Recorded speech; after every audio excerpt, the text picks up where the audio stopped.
Hi everyone, this is Robert and welcome to IDG Live. Today we are carrying on our series of looking at the Stark children and we are going to be looking at Robb Stark. I don't know which shoulder he's peering over at the moment, but we're going to be looking at Robb Stark today. We've done Arya and Sansa and Rickon. Now we'll do Robb, and I think next week we will do Bran.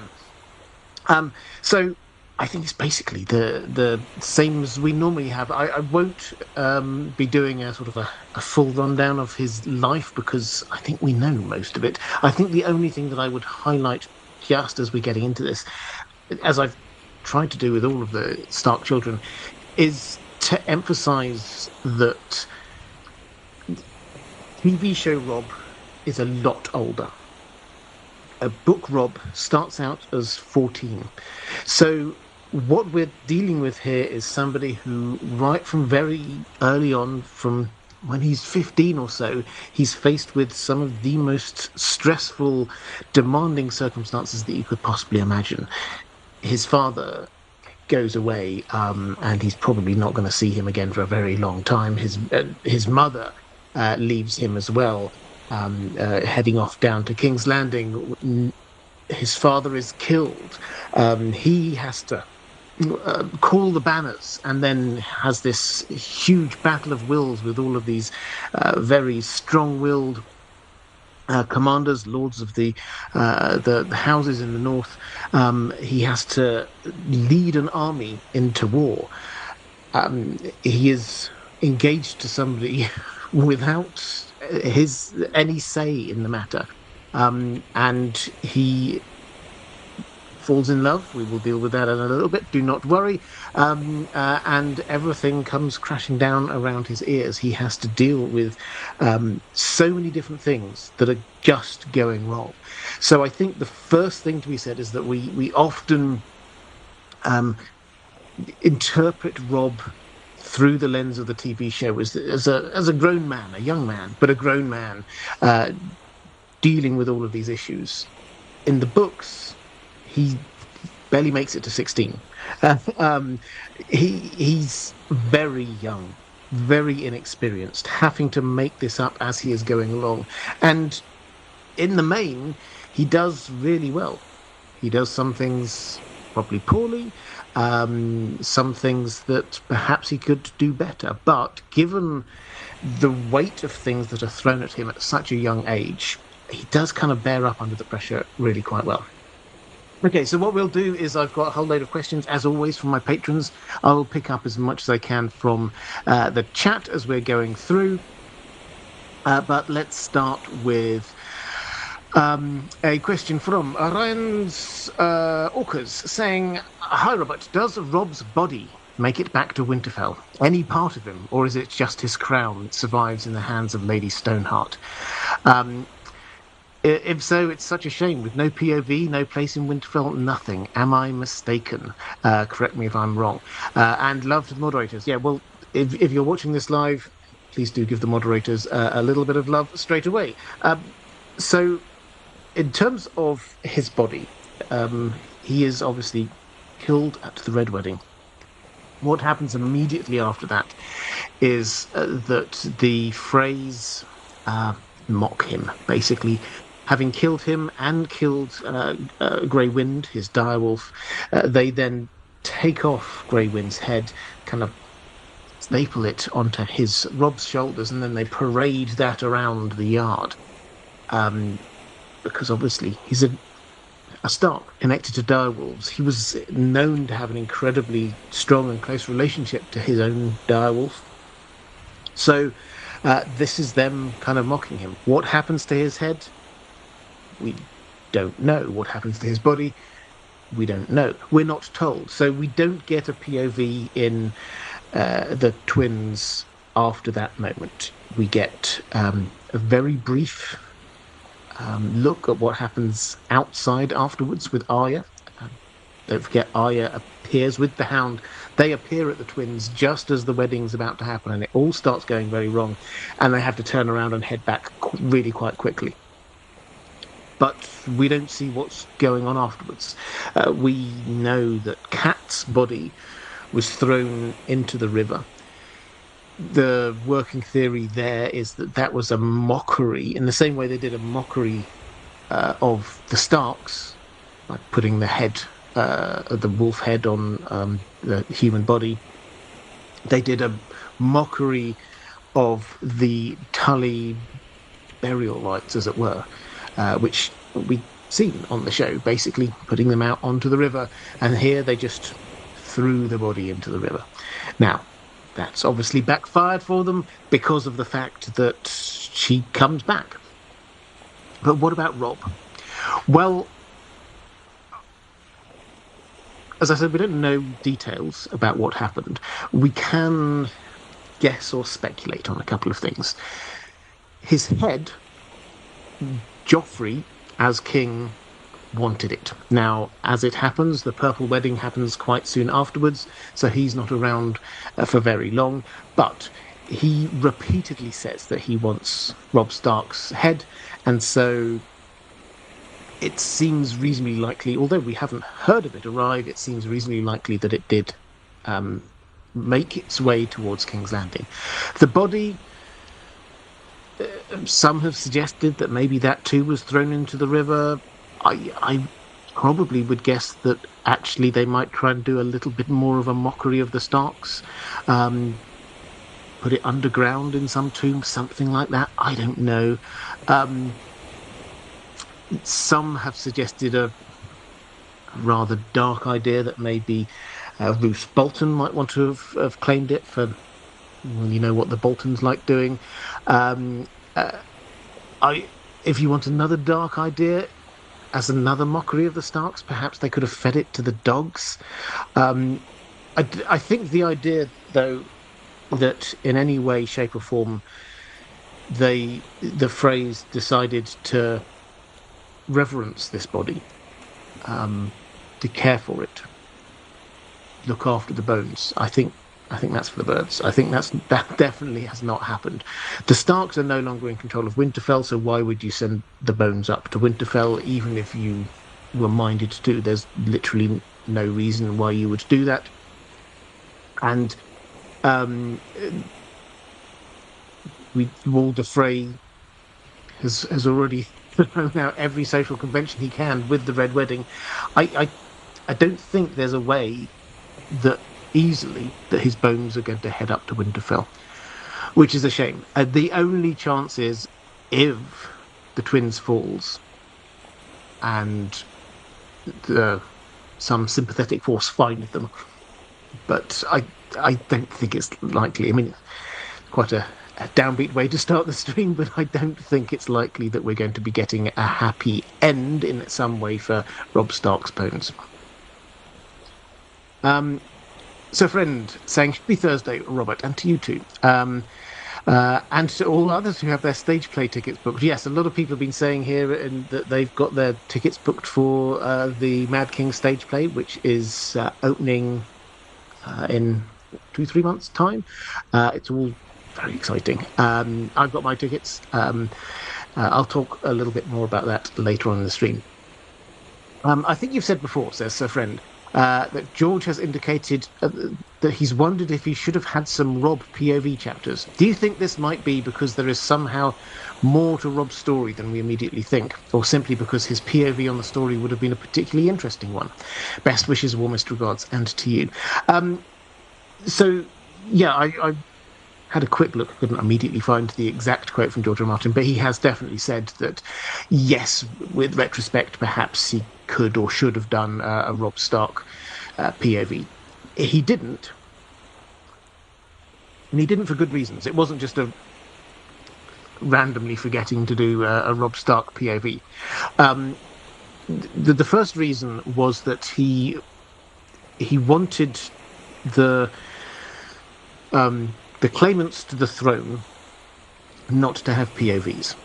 So we don't have a Joffrey POV, we don't have a Balon Greyjoy POV, Stannis POV, Renly POV, and we don't have a Robb Stark POV, because he wanted those figures, the people who could be king, indeed, also Robert Baratheon, the people who could be king, he wanted them to remain a little bit mysterious. We're slightly uncertain of their motivations, and he liked that idea. So you're seeing this through the people surrounding them. I've said many times that this is a story being told through the eyes of the 1%, which it absolutely is, the Westerosi, the top tier. But it's not the very, very top tier, because the people who would be king, within the context of the War of the Five Kings at least, we did not see their perspectives. Now, the other people who might be king, like Daenerys, Queen, or Jon potentially, we do have POVs for them. So this was just an early, setting the scene early on, that he didn't want that.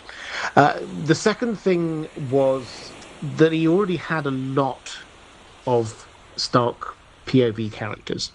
Now, if you think back to book one, now we've got, 20 odd outstanding POV characters, but back to start with, we didn't. We had, who did we have? We had Bran, Arya, Sansa, Ned, Cat. That's 5 Starks already. Plus Jon, of course, makes 6. Then we only had the 2 others, being Tyrion and Daenerys. This was already a very Stark-heavy POV first book.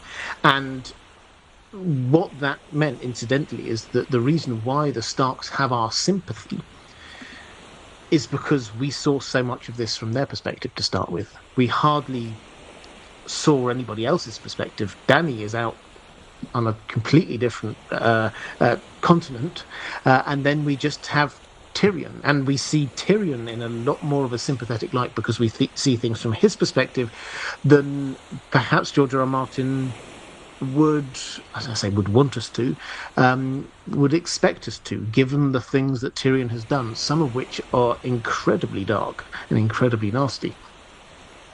So seeing things from a certain POV does instinctively make you side a little bit more with that person, because you understand a little bit more about where that person's coming from. So that's the second thing.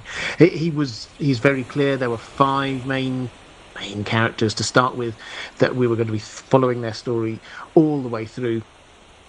Robb wasn't one of them. He then had to just structurally work out, who are the other POVs that I need in order to tell this story? Which bits of story do I need to pick up? And therefore, who do I need to be there in order for us to understand everything that's happening in this plot? So that's the second reason. The third reason is because he has said he thought it would actually be more interesting to see Robb's story not through his own kind of POV, but through his mother's, primarily. A bit of Bran as well to start with, but primarily we see what Robb is doing and what he's going through his mother's perspective, which is a different way of doing things. We're so used to having this younger, usually male, potential heir to the throne who is, we see things from their perspective. Here, he's wanting us to see that person through somebody else's perspective. So those were the reasons that he's given for why he decided not to. As I say, it wasn't just he forgot to. He did then, sort of express a general feeling for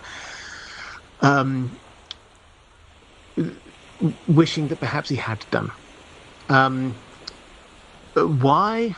Well, because he could have shown a little bit more about what was going on with Robb, what the strategy was, what the plan was. He could have shown us a little bit more of the link with Grey Wind, for example. It would have rounded out this story a whole lot more if we could have actually seen more of what was happening in the war. Really, it's noticeable. You see it actually in the first season series of Game of Thrones, the TV show. It's noticeable they don't really have the budget to be doing the battles much, so you kind of just see the aftermath of a battle here, or Tyrion gets knocked out straight away, and so we don't see the battle. We get a story which is sort of devoid of battles, but some of that is in the book. We don't actually see. We hear early on Robb's going off, and he's had a battle here, he's had a battle over there, he's charged off into the Westerlands, he's defeated an army over there. We don't actually see that in the book. We just sort of hear about it happening off the page. So we would have got a little bit more of that. Right, let's go to Carl Carslark saying subscribe to History of Westeros, which I agree with. Is there a reason for that? Is it not? Aziz isn't in the chat or nothing, is he? No. Okay. Let's go to a question from Craig. What do you see happening to the Riverlands portion of Robb's kingdom? Will the next ruler of the North claim the Riverlands? Who will rule the Riverlands at the end of the series? Right, so in case you sort of missed it or kind of overlooked it, yes, Robb is declared king in the North. That's a thing. But the Riverlands lords also bend the knee. So he is the king of the North and the Riverlands, but that's not quite as cool a thing to say. Now, he obviously loses the Riverlands relatively swiftly. The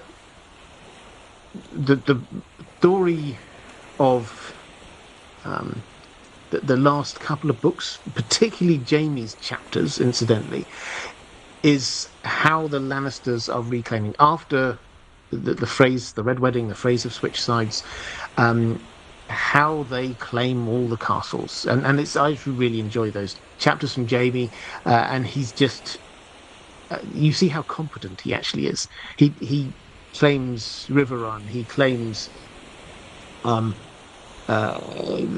Blackwoods, Raventree Hall, and several other places, one after another, often without actually a battle.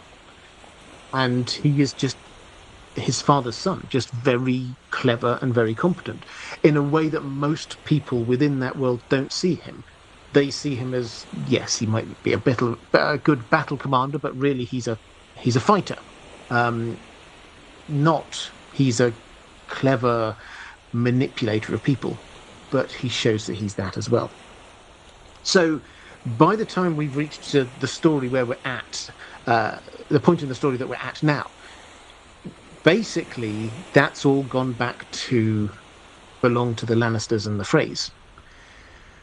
So the River Lords, theoretically, they bent the knee to Robb, but that's all now disappeared. And as far as anyone's concerned, House Stark has gone.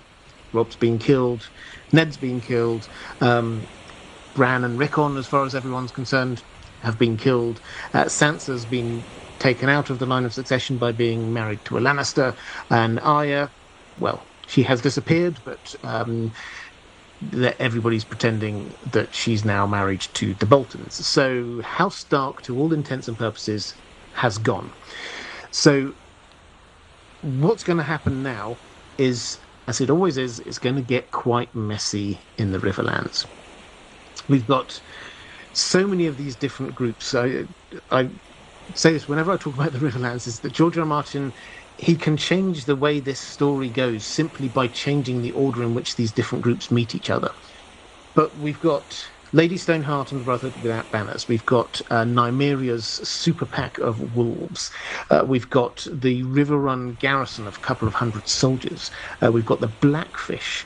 We've got Jaime and Brienne, who are there. At some point, we're going to have probably Sandor Clegane is going to be reappearing. We've got an offshoot of some people from the Brotherhood Without Banners who left it because they didn't agree with what Lady Stoneheart was doing.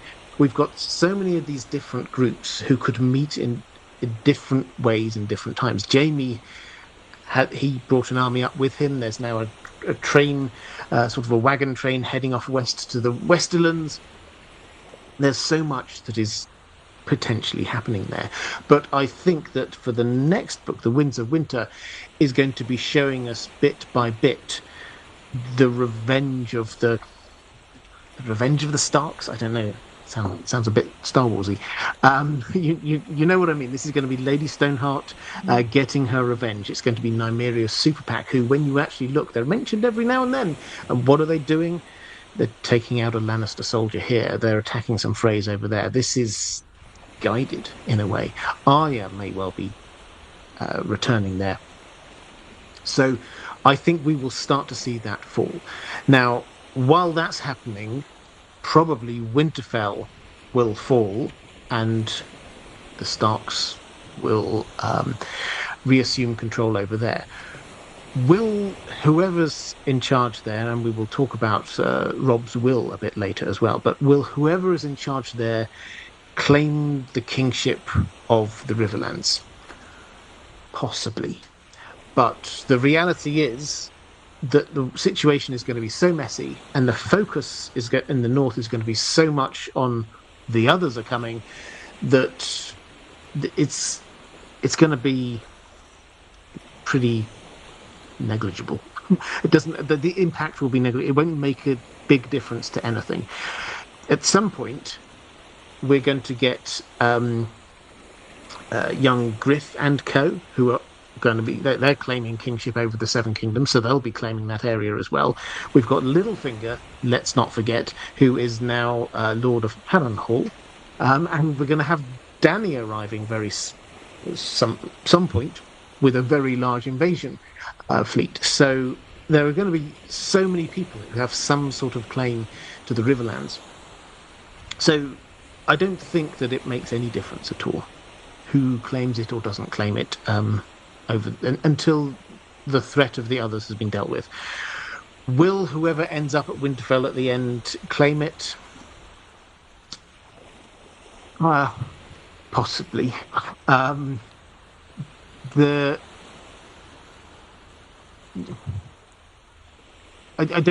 think that the thing is that whoever's there, it might, if Sansa, which is my current favourite for who might be ruling in the north at the end of all of this, it's entirely possible that Edmure is going to be still alive and will sort of take up his place again in Riverrun. Might she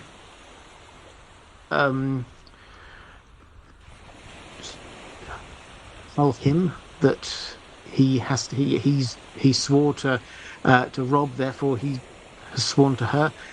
I mean, I guess she could, but let's not forget that the Isle of Faces is in the Riverlands, and if we're accepting that Bran is going to be the king of on the Iron Throne, effectively the king of the Seven Kingdoms, I think he'll want the Isle of Faces to be in his patch. So probably not. That's probably it now, I think.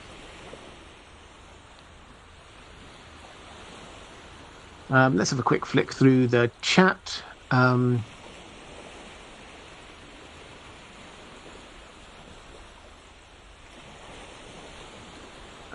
Just Strovel, thank you very much over on Facebook.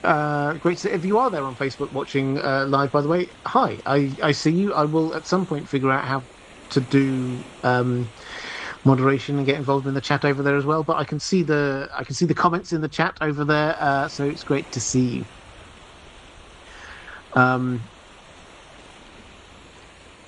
Lady Pushkin saying I've recently been watching The Last Kingdom. I've been watching that recently as well. It started off solidly good.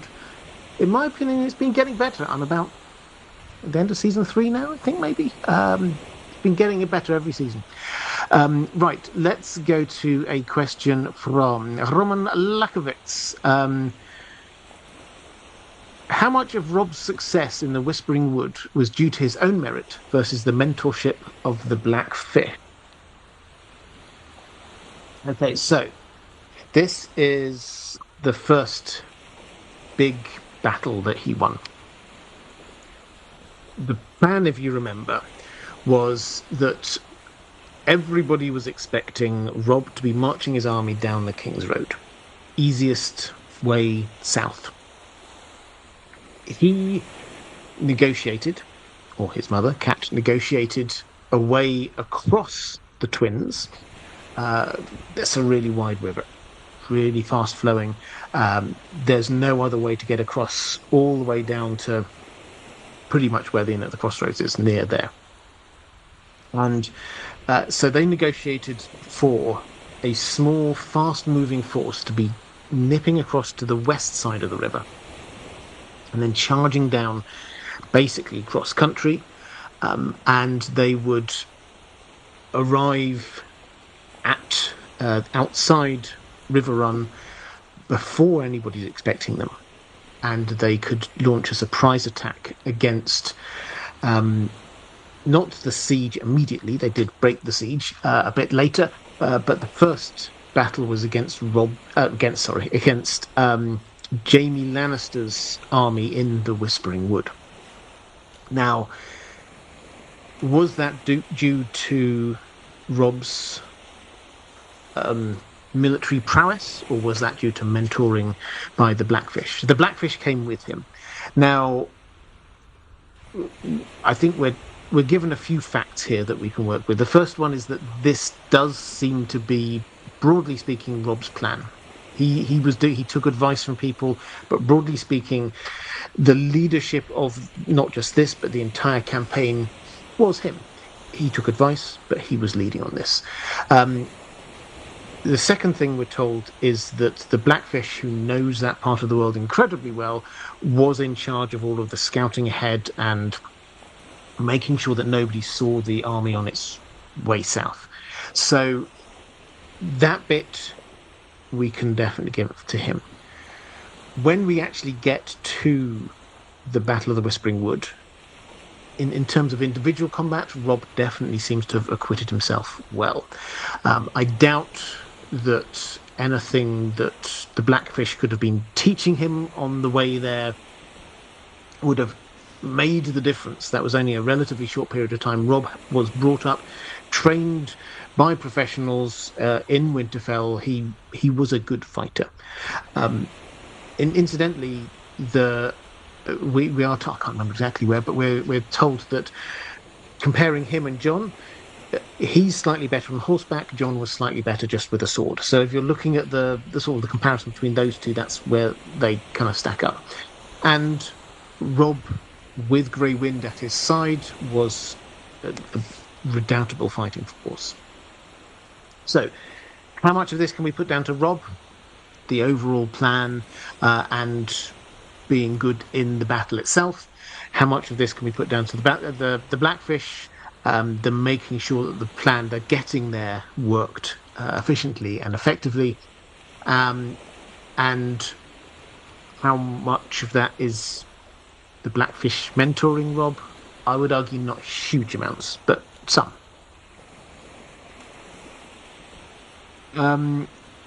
GG saying thank you for all you do. I watch all and rewatch it again. Also, props to the mods. Well, thank you very much. I hugely appreciate that. Yeah, props to the mods indeed. Tommy of Then saying some leaders were brilliant tacticians in their own right, but I doubt many of them would credit themselves for their greatest victories. Yeah, so Robb, I don't think I've got a question on this specifically. We often give the overview about what happened as Robb was good at the tactics, then Tywin Lannister was good at the strategy. So Robb won the battles, Tywin won the war. And overall, yeah, I think that's entirely right. But you do have to ask the question whether, if things had been slightly different, Robb's strategy might have worked. Because his strategy, having taken River Run, was he took his forces out to the west and he started attacking the Westerlands, the Lannister homeland. He took out a Lannister army near to Casterly Rock. He got really quite close. And his idea was that he would be able to draw out Tywin Lannister's forces to bring them back, that they would have to defend their homelands in the Westerlands, and that would free things up for the bulk of Robb's forces, which were being controlled by Roose Bolton, to be heading south because Tywin was kind of blocking the way. And Robb thought, and when I hear that Tywin's come towards me, we've only got a small force, we can kind of like sneak our way around and blindside him and get past him. It it nearly worked, in as much as Tywin did eventually abandon where he was in Harrenhal, and he headed off to the Westlands to go and do exactly what Robb wanted. So that didn't work because Edmure stopped him, which I don't think I've talked about this a lot before, but I don't think we can completely blame Edmure. Robb's angry with him, but I don't think we can completely blame Edmure because he wasn't told the plan. But B, and I think even more importantly, they were overtaken by news about what happened with Renly and Stannis, and that made Tywin turn back. I think, realistically, even if Edmure had allowed Tywin to head over, then over the river, the news would have caught up with Tywin and he would have turned round anyway. So, because he knew the greater prize was getting that Tyrell army on his side. Now, what that means is that Robb's plan did not work because of events outside of his control. It was an incredibly high-risk strategy, and the longer he stayed in the south, the higher risk it was, because he wasn't going to be gaining any more troops. Each battle, he would have lost some troops, and his supply lines would have been even more and more stretched. The moment that you got the Lannisters and the Tyrells together, their army was so huge. Eventually, they would have defeated Robb.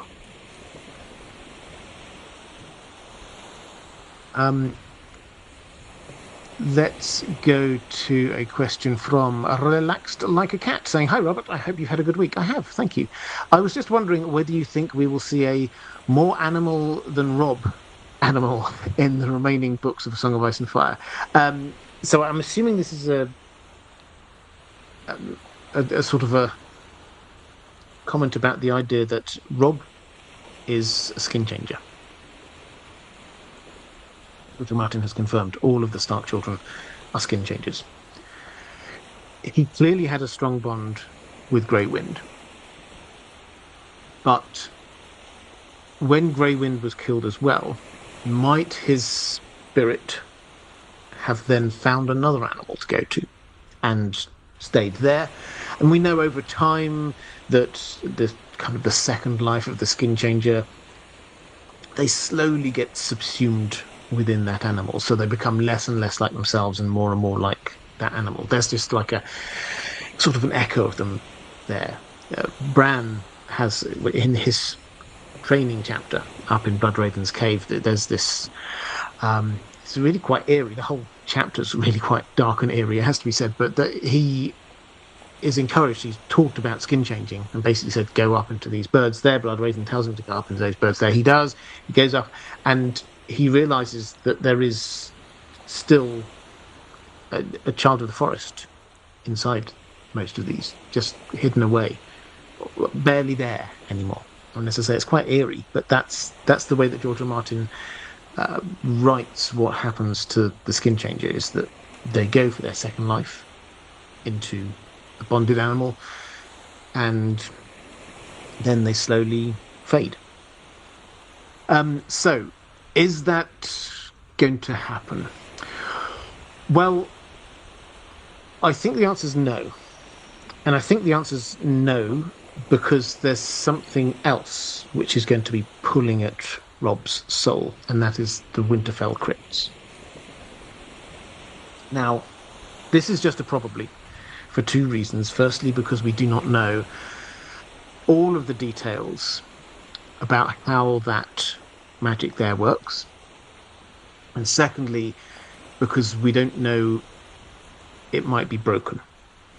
Now, I'll talk you through what we do know. Obviously, the there's something going on. I did a whole series on this, if you're interested. But there's something going on in the Winterfell crypts. The legends are that the Stark lords, their spirits are bound there with the statues. Their spirits are bound there. Every time characters go down there, then they feel as if the statues are looking at them, and the language George R. R. Martin uses is just it's like they're alive. That we hear about the statues are watching them, the statues are judging them. It feels like the statues are moving. That all the time the statues seem alive.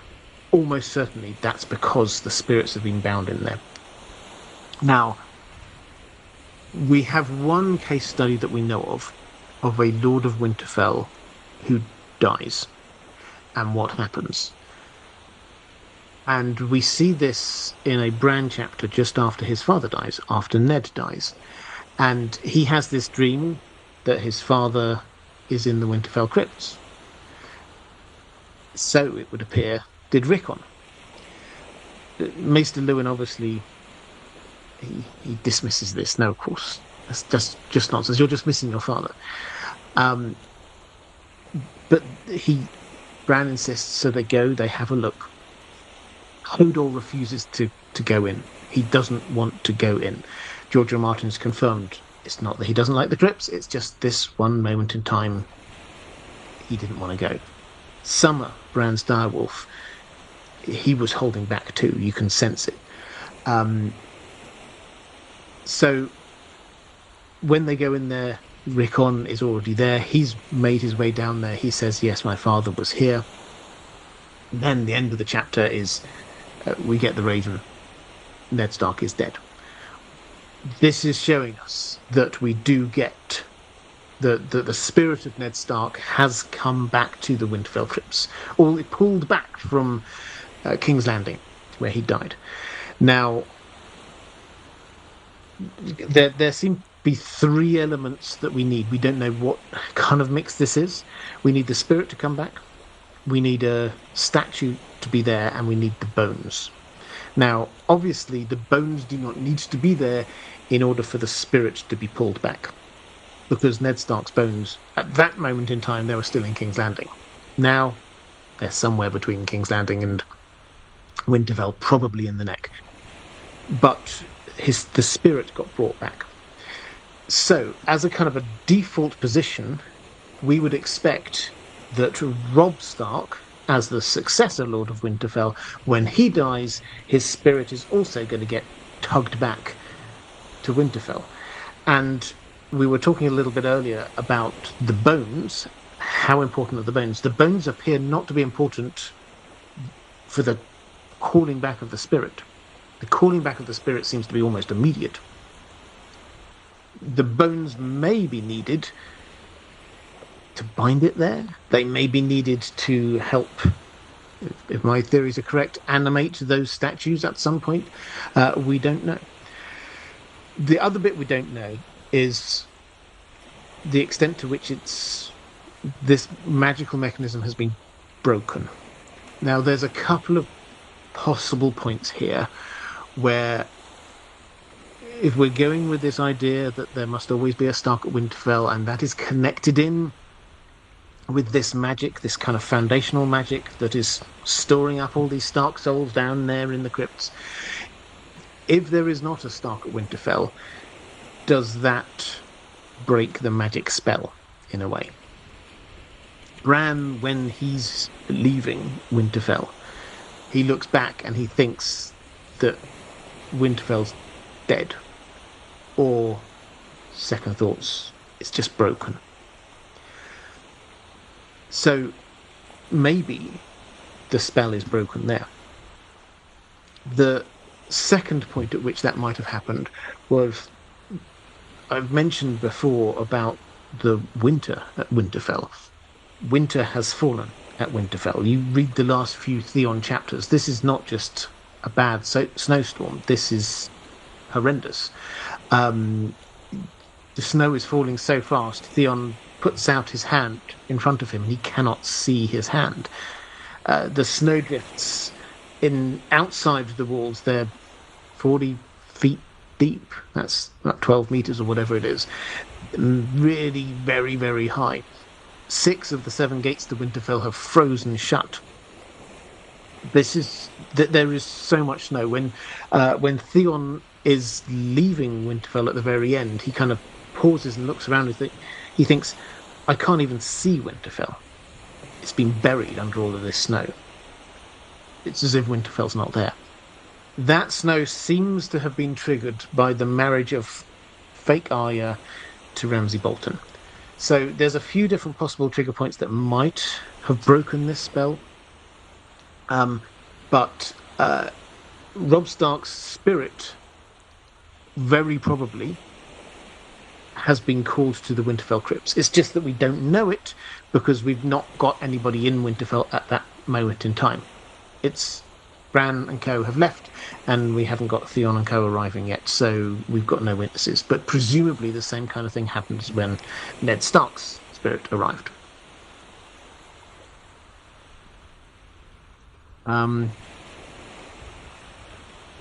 Let's go to a question from Iliana saying, hello, Robert, and thank you for all the fantastic content. You're very welcome.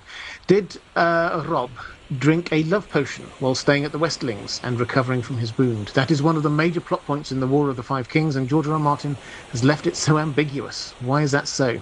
When I read the books, I had completely missed the link between Maggie the Frog and Jane Westerling. If Tywin Lannister had really orchestrated all of this, he is really a political genius. Well, yeah, I think he did orchestrate all of this. We get a lot of hints on this. For those who've missed it, I did do a video on this, but for those who missed it, Jane Westerling, the woman that Robb marries, falls in love with very quickly, sleeps with very quickly, and marries very quickly. She is the daughter of Lady Sybel Spicer, who is the granddaughter of Maggie the Frog, who you'll remember as being that kind of woods witch seer who gives the Valonqar prophecy to Cersei. So it all comes round in a bit of a loop. Now, she arrived, this is Maggie the Frog, we have a bit of the backstory to this. She arrived in Lannisport and made her name. The way they kind of portrayed her on the TV show did seem to imply that she was some kind of weirdo loner out in a hut somewhere. That's not the case. She had expensive kind of herbs and things like that. She was quite rich. She'd married a rich merchant, and she was well known. Quite a well-known business person. She was famous for love potions. That was the thing that she was most famous for. Now, she then gets her son married into the lesser nobility, and then Sybel Spicer gets married into the Westlings, which is an old house, not hugely important one, but this is a step up. So this is a family on the rise. They're looking to be getting more power for themselves.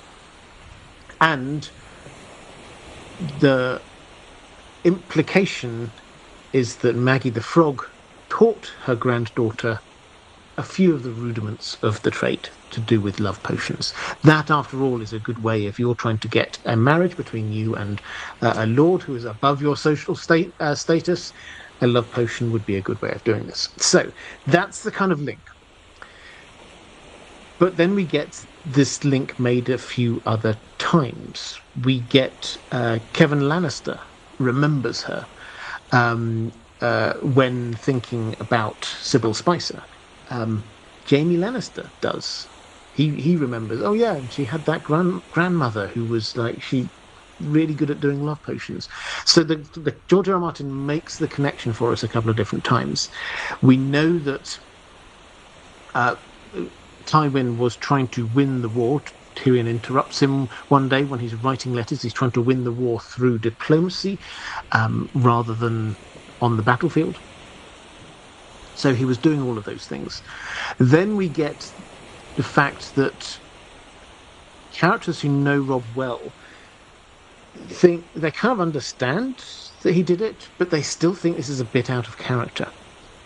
So they don't go the extra leap to say there's some magic going on here, but they do think it's a little bit odd. Then, after everything has happened, after the Red Wedding has happened, because of course the marriage, Rob's marriage to Jane Westerling, pushed it gave the phrase had a grievance then, and this pushed the Red Wedding along. So after all of that has happened, Jane Westerling and her mother are captured. They were in Riverrun. Jamie takes Riverrun. He asks to see them. He double checks that she's not pregnant, because that would be an issue, because that would then mean that Robb Stark had an heir. So he talks to her for a bit, and then he sort of says to her, "Are you pregnant?" And then her mother says, "No, she's not. She's definitely not pregnant." And it turns out Jane Westerling gets taken away, but it turns out Sybil Spicer, her mother, is there saying, "Tywin was very clear on that. I've made sure that did not happen." So immediately you should be going, okay, so she has been in correspondence with Tywin Lannister, and Tywin Lannister was saying to her, we need to make sure that Robb Stark doesn't have a child. Then Jamie, who clearly knows a bit about what's going on, if not all of the details, basically says, "So what was the deal you did with my dad then? What do we owe you for this?"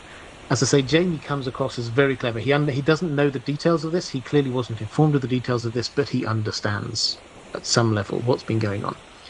And Sybil Spicer tells him. And what Tywin Lannister agreed to was a pardon for House Westerling. Okay. A brother to be made Lord of Castamere. Now, you may remember the reigns of Castamere. That castle had been empty since then, and that was one of the richest lands in all of the Westerlands. So they were sitting on a literal gold mine before Tywin Lannister had it all drowned out. She has negotiated for her brother to get a gold mine and one of the best castles and most influential areas within the Westerlands. That's a high price.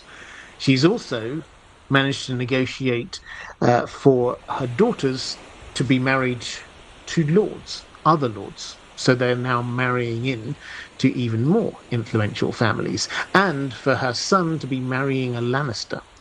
So this is a very high price. And what would Tywin Lannister have paid that very high price for? Not just, can you try and make sure that Robb Stark doesn't have a baby?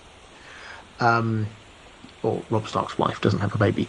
It would be, we need Robb Stark to get married, to break the contract with House Frey, and we need to make sure that nobody finds out about why that happened, and that also he doesn't have any children, so that I can then move on to talk to Roose Bolton and Walder Frey about the other stuff. So, yes, this was flagged. Do not feel bad about. This is the kind of thing that George R. Martin does a lot, and it's the kind of the blink and you miss it.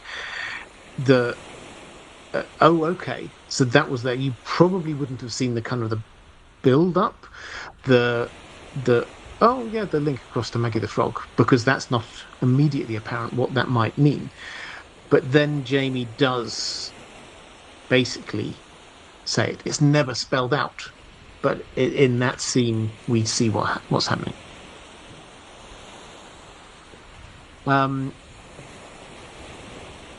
Let's go to a question from Craig.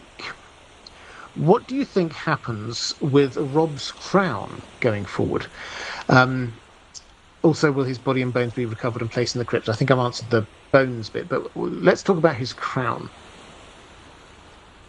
So he had a crown made for him, which was reminiscent of the old crown of the Kings of Winter. And he was wearing that. He took that to the twins and then obviously was killed.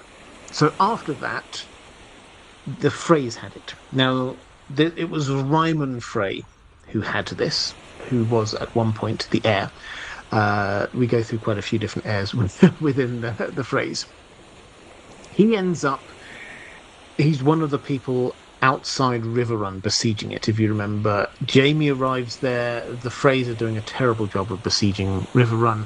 And part of the reason why is that Ryman's not really paying that much attention. He has himself a woman who I think went by the name of the Queen of Whores. And he let her play with this crown. She was wearing it. When Jaime bursts his way into the tent, she was wearing this crown. So we know where it is at that moment in time. And Jaime basically says, right, get out. I'm dealing with this siege now. I'm in charge. You go. You're not being helpful. Leave the crown, though. Ryman Frey goes, but he seems to take the crown with him, so he ignores that bit. While he's heading back, presumably to the twins, he and his companions get attacked by the Brotherhood without banners, and the crown is taken by Lady Stoneheart. So, this is now, Lady Stoneheart now has Robb, her son's crown. And we see this when we get the Brienne chapter, when Brienne has been captured, she's holding on to this crown. So, what happens now? So, it's a good question because it makes for a nice prop, but it implies a few other things, I think. One of the last acts that Cat did before the Red Wedding was to have, call it a discussion. It was really an argument with Robb about his will. And Robb, we'll talk about his will in a bit more detail a bit later, but the issue was he didn't have any children. He had to accept the fact that at that moment in time he was at war and he could be killed. With the best will in the world, he was a good fighter, he was protected, but he had a bad injury in a battle not that long ago. And he just got the news that Bran and Rickon were dead. So it was pretty clear before then, if Robb didn't have any children and he died, then Bran would inherit, and after Bran, then Rickon. But now that was out of the equation. So if he wanted the kingdom to hold afterwards and not kind of split up, then he had to name an heir.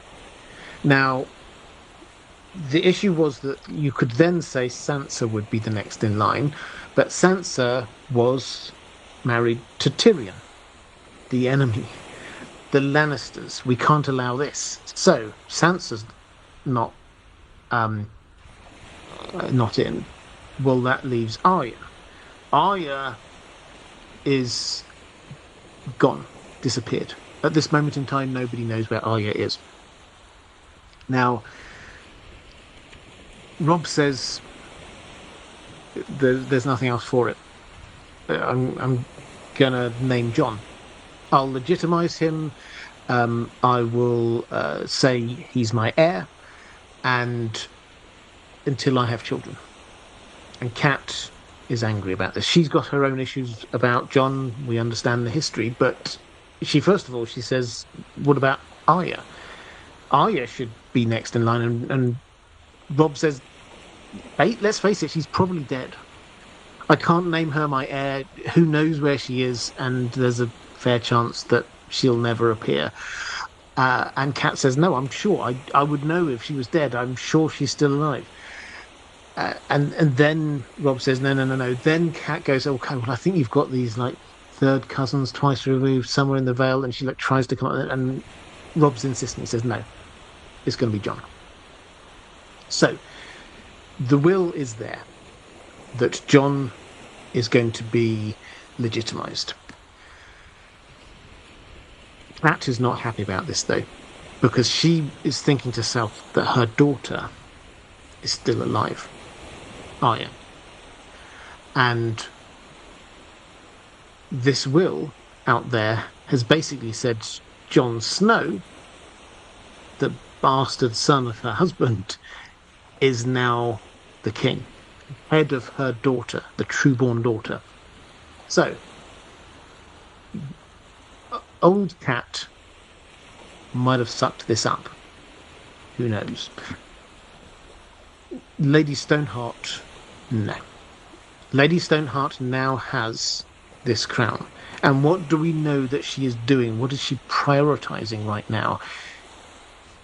Yes, killing Freys and Lannisters, but trying to find Arya and Sansa. So,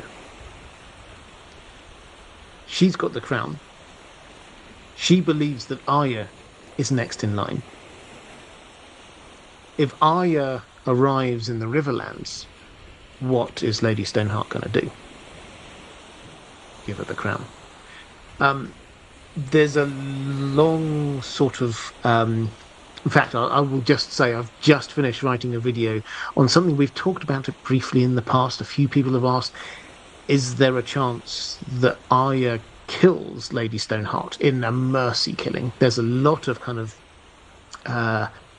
hints that maybe that might happen. But I think another element to this is that probably Lady Stoneheart will want Arya to take the crown. So what's going to happen with the crown? I think that's it. Which adds to this idea of a Stark succession crisis. Which I will say again, I say every single time, I don't think the Stark children themselves will be arguing and fighting over who's going to be in charge of Winterfell. I don't think that's the way this is going to go. But they each will have supporters who will be. And this is going to create an issue. Because Jon is going to have some supporters.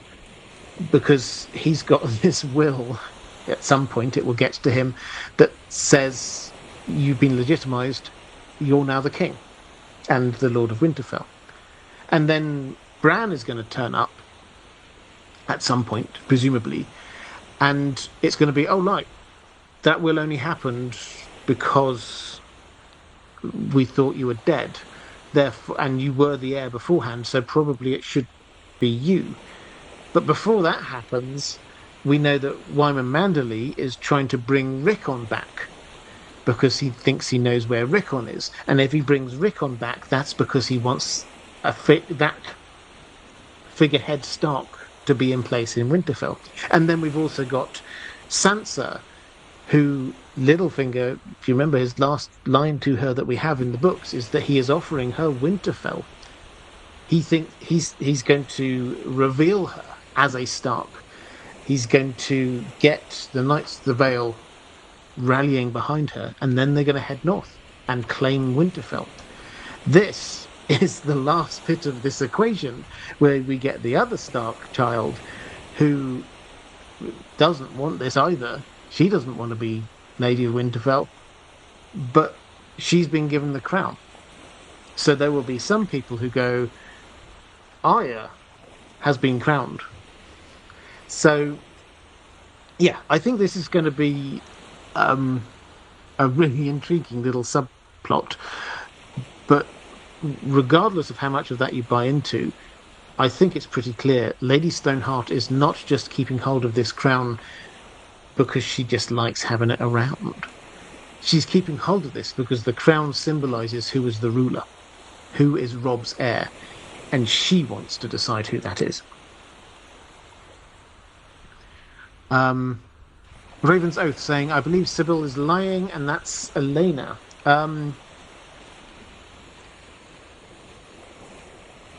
You think so? Sybil Spice is lying. I'm not sure what you think she's lying about in terms of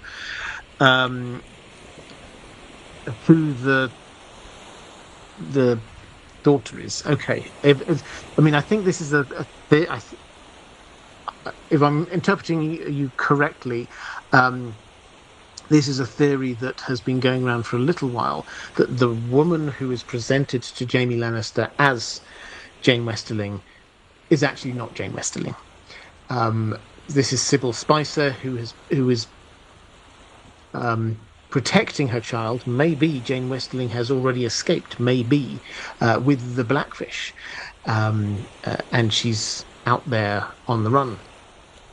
And Sybil Spicer has actually presented the wrong daughter to Jaime. I mean, I did look into this a while ago, and I kind of concluded that this is Jane Westerling, partly because Jaime was quite convinced by the acting performance, if it were an acting performance. Partly because would be an incredibly dangerous game for Sybil Spicer. That we've got literally zero indication that she actually secretly thought Robb was a good husband for her girl, and actually she was secretly on his side. Grey Wind, who is probably the best judge of character, doesn't like the Westerlings. All the way through, he's having to be held back from the Westerlings who are around. So all the indications are that the Westerlings were about to reveal their true colours. A lot of the argument, I think, comes from the fact that there was a George R. R. Martin is human moment when he got his description slightly changed on Jane Westerling. When Kat initially sees her, and I can't remember the exact quote, but it's something like she noticed her wide childbearing hips or something along those lines. And then Jaime sees this slender woman in front of him. Now, George R. R. Martin has said, "Oh yeah, hands up, that was just a mistake." So I think for me, there's nothing to suggest it. Everything to suggest that this is exactly what was happening. The foreshadowing was given there that this was going to be happening. The Grey Wind was hinting that something like this was going to happen, and there's nothing to suggest that Sybil Spicer is secretly on the side of the Starks. I mean, I can understand why people think that, but for me, it's not a thing that I've really bought into.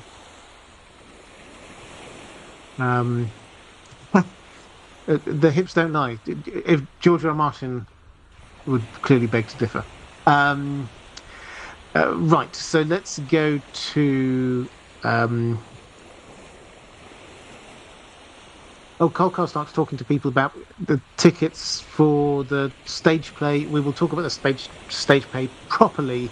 Fergie was asking if I've got any tickets. Yes, I have. I'm very pleased to say. Let me know in the chat. I would be fascinated to know how many people have got tickets. I am very aware of the fact that I'm incredibly lucky to be able to get to this, and many people in different parts of the world will find it incredibly hard to get here. So this is not me bragging at all. I'm delighted I've got tickets, but I would love to know who else has got tickets, has got them. VKM Spooge has Richard Tabor tickets to the Game of Thrones stage play, which is going to be happening in 2 or 3 months' time. Mando Atreides, I said I'm not going to talk about this now. I'm going to get distracted. Mando Atreides, will there be live horses in the play? I think they have restructured. I knew I was going to get distracted onto this. They have restructured the Royal Shakespeare Theatre. If you look at the plans, I know the theatre. Actually, I've been there quite a few times. It is a big theatre, but they've stripped out a few of the seats to make a kind of a big cross-shaped stage, which is going to be seen, as far as I can tell, almost in the round. They've added in a few more seats on the kind of the far side. And if you imagine like a cross-shaped stage, you've got in each of the different quadrants, there are seats as well as the seats in the sort of the galleries looking down. So almost certainly this means we're going to get jousting. Now, if you look at the list of creatives that they've got signed up to this, top of the list, after they've listed the writer and director, are the I don't think I'm exaggerating to say probably the world's greatest theatrical puppetry team. Now, if you've not been to a theatre, modern theatre, to see the kind of puppetry they can do these days, it's astonishing. It's not like just like little puppets like that. This is life size and bigger puppetry that looks real. The award-winning, they did the Life of Pi stage play. I didn't see that, but they were the team that behind that, and it did look fantastic. So I think that's what's going to be happening. Lady Pushkin's yes. Zachary Chronic saying yes. Mitra, yes. Plastic Kraken Addict saying I'm going on my birthday. Ooh, happy birthday to you for that.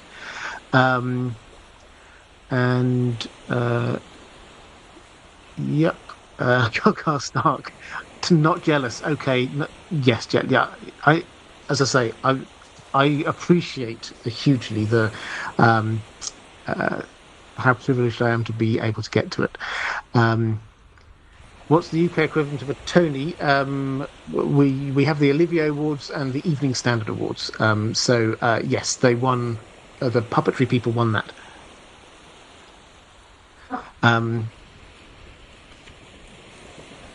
Simon Murphy's going. Carl Snark saying, I hope the TV cast folks get to see the play too. I'd love to see the reactions to their parents and what started all this hoopla. Yeah, I hope so. I mean, I quite like the idea of I assume George is going to be there, but yeah, if they have some of the actors from the show, I think that would be fantastic. I mean, it's great if Sean Bean comes along to see Young himself. That would be not too bad, would it? Randa B. Mitra, would I agree that the number of tickets is less than usual? The stalls look reduced in capacity. Yes, it is. They've said as much. It's definitely fewer seats. Alex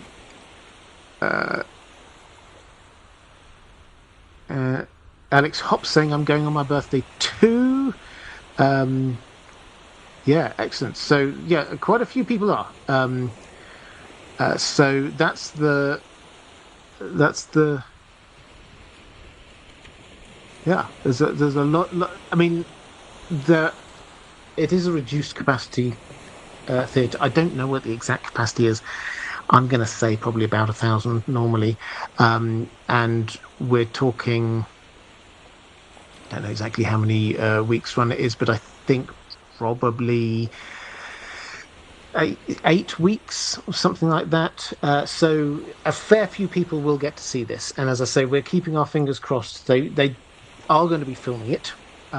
They film everything. That doesn't give a guarantee of anything at all. They film everything that is done there for posterity, but it does leave open the hope that this might be available soon to a wider audience. Okay, I promise I will come back to the stage play.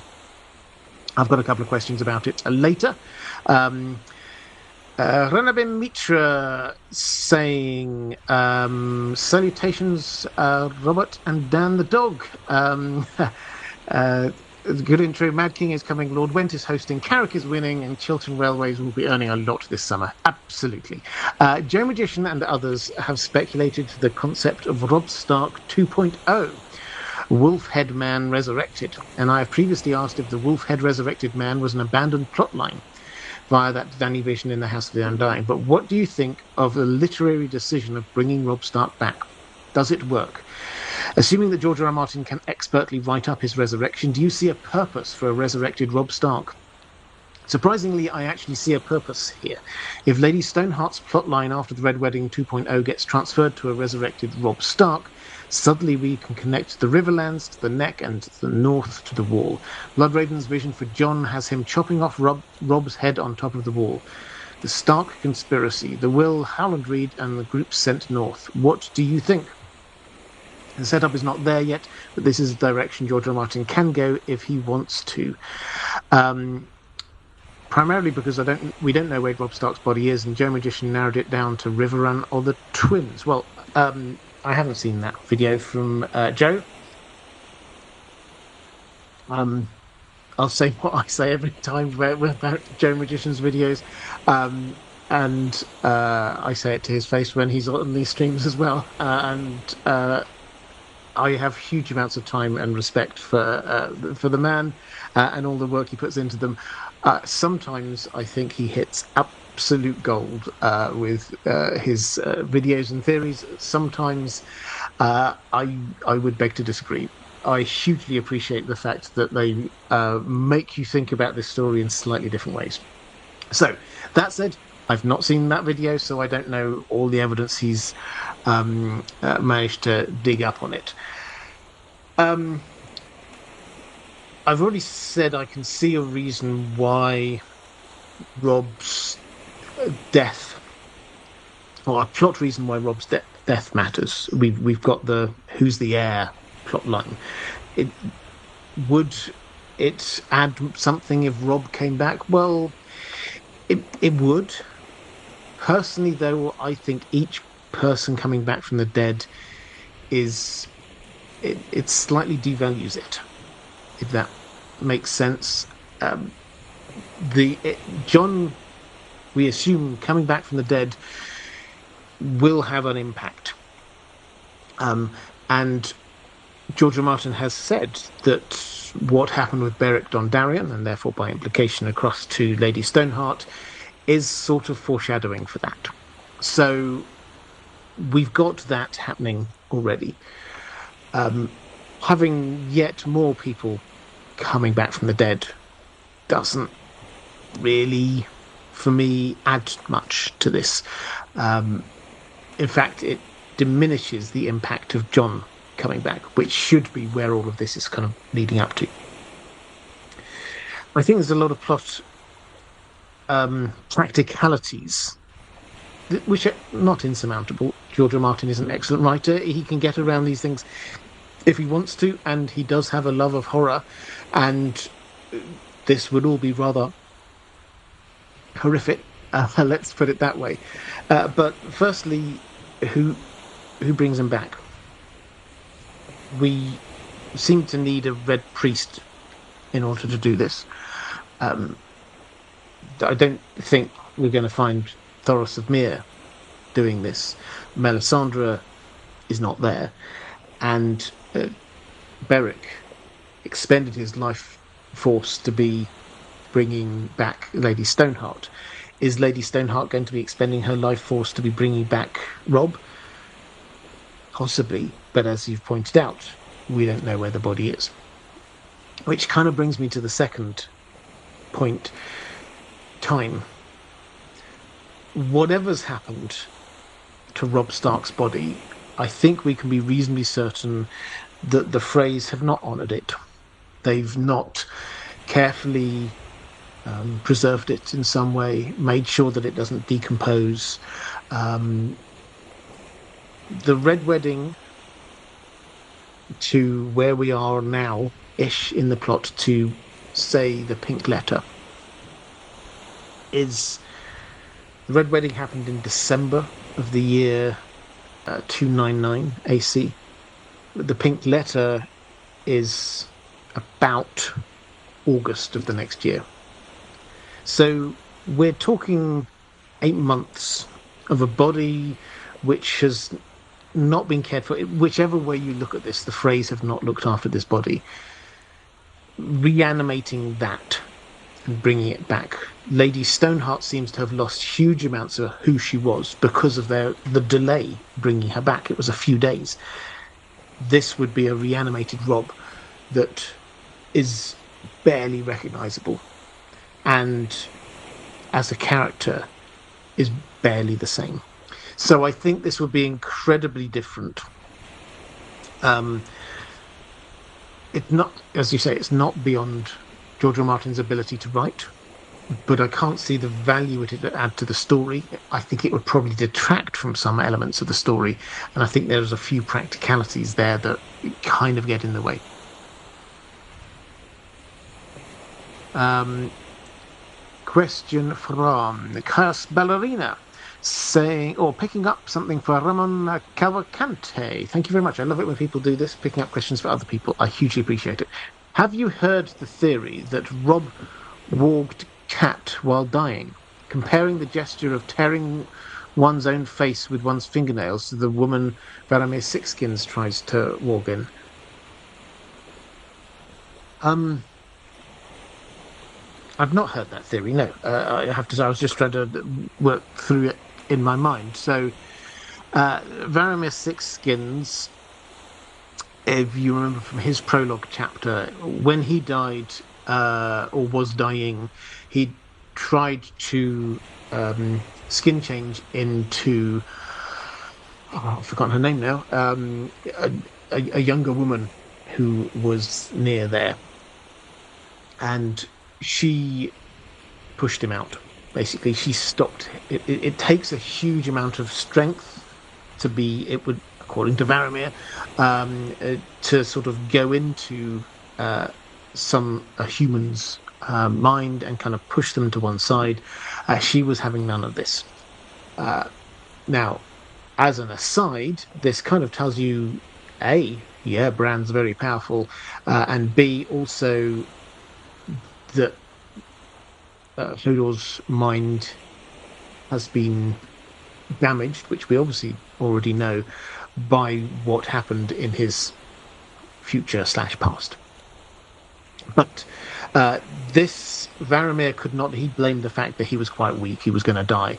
But yes, we get that thistle. Is it maybe? I can't remember. That's going to bug me until I remember. Yes. So she basically she's almost biting off her tongue, scratching her face. Lady Stoneheart or Cat does. She kind of rips fingers down her face. But before she's killed, is that a sign that Robb skin changed into her? No, I think is the answer. I mean, I don't know. Maybe there's some evidence I'm missing. I think there's a few things. Firstly, we see this from Cat's perspective. I think we would have got a hint of that if that were the case. Secondly, where is Robb going to be skin changing into at that moment? Instinctively into Grey Wind, not his mother. And then, I mean, I think thirdly, is that why would he, even if he's thinking logically, why would he go to somebody who is almost certainly going to be killed any second as well? So I've not read the theory. Maybe there's more evidence than I know. But yeah, I don't think it sounds likely. Let's go to Catherine Fursith. Saying, hi, Robert. The closeness we feel for Robb is combined with a very real lack of true insight into his thoughts because of the lack of POV chapters. He feels both close to us and somewhat of a mystery at the same time. His upbringing and sense of duty seem to define him and his values. However, we see him struggle with issues such as identity and duty, honor and love, as well as how to be the lord his father was.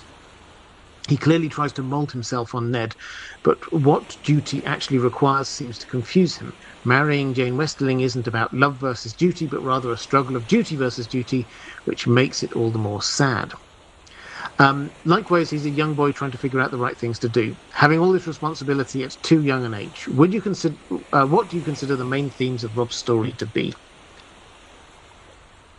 So I think I would agree with a lot of that analysis you've got going on there. His life as a whole is a tragedy.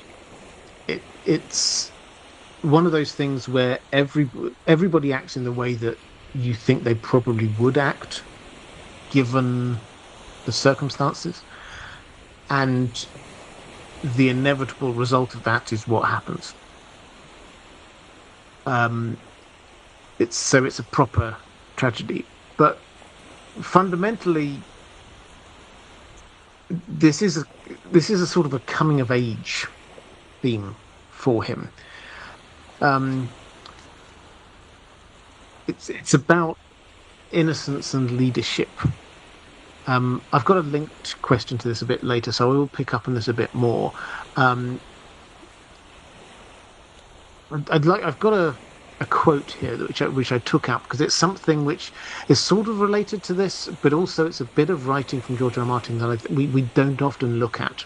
Um, but it shows us a bit about Robb, and um, we see it from Bran's perspective. And this is from quite early on. He's still in Winterfell, but his parents have both gone, and Bran is quite affected by this. And Robb kind of sneaks into his room. It's after dark, and he's just trying to comfort him. And we read this: "Are they ever coming back?" Bran asked him. "Yes," Robb said, with such hope in his voice that Bran knew he was hearing his brother and not just Robb the Lord. "Mother will be home soon. Maybe we can ride out to meet her when she comes. Wouldn't that surprise her to see you a horse?" Even in the dark room, Bran could feel his brother's smile. "And afterward, we'll ride north to see the wall. We won't even tell Jon we're coming. We'll just be there one day, you and me. It will be an adventure." "An adventure," Bran repeated wistfully. He heard his brother sob. The room was so dark he could not see the tears on Robb's face, so he reached out and found his hand, their fingers twined together. And I just find that incredibly sad, because this is Robb he's trying to hold it all together. Both his parents have gone. He's facing almost certain war. He pretty much knows this already. And he really cares about Bran, his brother. And he just tries to reassure him. He tries to say, "Yeah, of course, Mother's coming back. We'll ride out to meet her. Oh, you can now ride the horse. This is great.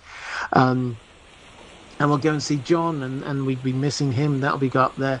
And Bran makes the distinction between his brother and Robb the Lord, because in this chapter he's been watching Robb, and he's been thinking, that's not the Robb I know. That's Robb who's having to be the Lord. He's having to put on this. It's like put on the armor of being a Lord and be strong and be brave and be decisive. And he can tell, even at that young age, he can tell that inside there's something else going on. And Robb is giving him all this encouragement, but Bran sees he's crying. And I just find that an incredibly touching moment that Robb is able to be open like that in front of Bran, while still trying to do the thing that the encouraging thing, the big brother thing. So yeah, this is about innocence and coming of age, and somebody who is having to take on responsibility that they may be good at, and he does show flashes of being actually really quite good at that. But is he emotionally ready? It's less certain. Okay, let's go to Andrew Kay saying Robb took on a lot. Rickon clung to him massively in that time as well. A teenager thrust into so much and dealt with levels of trauma and loss. Yeah, completely. And their father died. Rickon didn't understand. Bran could nearly understand. Rickon couldn't. He was far too young. Ginty M saying, "Hello, Robert. I hope you're doing well." I am. My question is inspired by Robb's death and is more about the Winterfell crypts. The fandom collectively accepts that in death the Stark spirits are summoned to the Winterfell crypts, but also the Stark wargs experience a second life if they are survived by their direwolves. So when Robb died, he was drawn to Grey Wind, and only after they were both dead did he return to the Winterfell crypts. My question is, Could this explain why Stark kings and lords are always depicted with direwolves at their sides, as a means separating the Stark from the direwolf in the crypts? I found this a fascinating question, so thank you. I've sort of spoken on the first half of that bit already. I think that my instinctive feel is that the magic which calls the Stark Lord, the Stark King, to Winterfell outweighs the bond um, uh, to a bonded animal, but that's just an instinct. Um, because we don't know, because we have no evidence of what happens with Robb's spirit.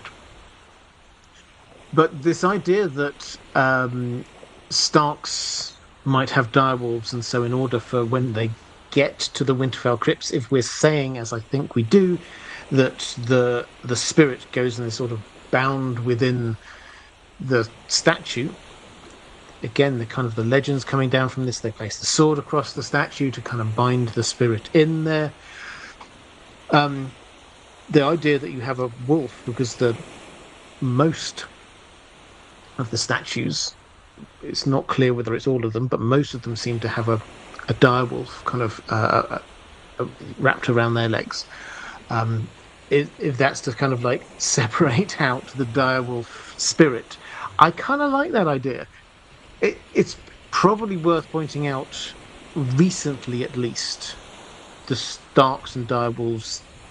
Yes, it's their sigil. Yes, they're connected to them, but direwolf weren't around when that direwolf appears. The dead direwolf with all the pups in chapter 1. Then it's just, I think it's Theon actually who says there hasn't been a direwolf south of the wall for 200 years, and that seems about right. So certainly for the last good few generations of Starks, there haven't been direwolves there, and we're not told previously of other Starks having them. So, for example, Torrhen Stark. We don't know huge amounts about Torrhen Stark, but he certainly didn't seem to turn up with a direwolf at his side. So maybe the Starks in hundreds, thousands of years ago did normally have direwolves, but certainly not the last few generations. That, though, does not, I think, take away from the fact that this could still be the case, because the building of the statues is now a thing that is tradition. Each Stark has its statue, and then there's a direwolf put with it because the direwolf is the sigil. That can just carry on even if people have forgotten exactly why. The Starks seem to have forgotten why they're all buried under there. It's just the tradition. This is just what Starks do. So, yeah, I like it as an idea. I don't think we've got the evidence to say one way or another, but it's a nice idea.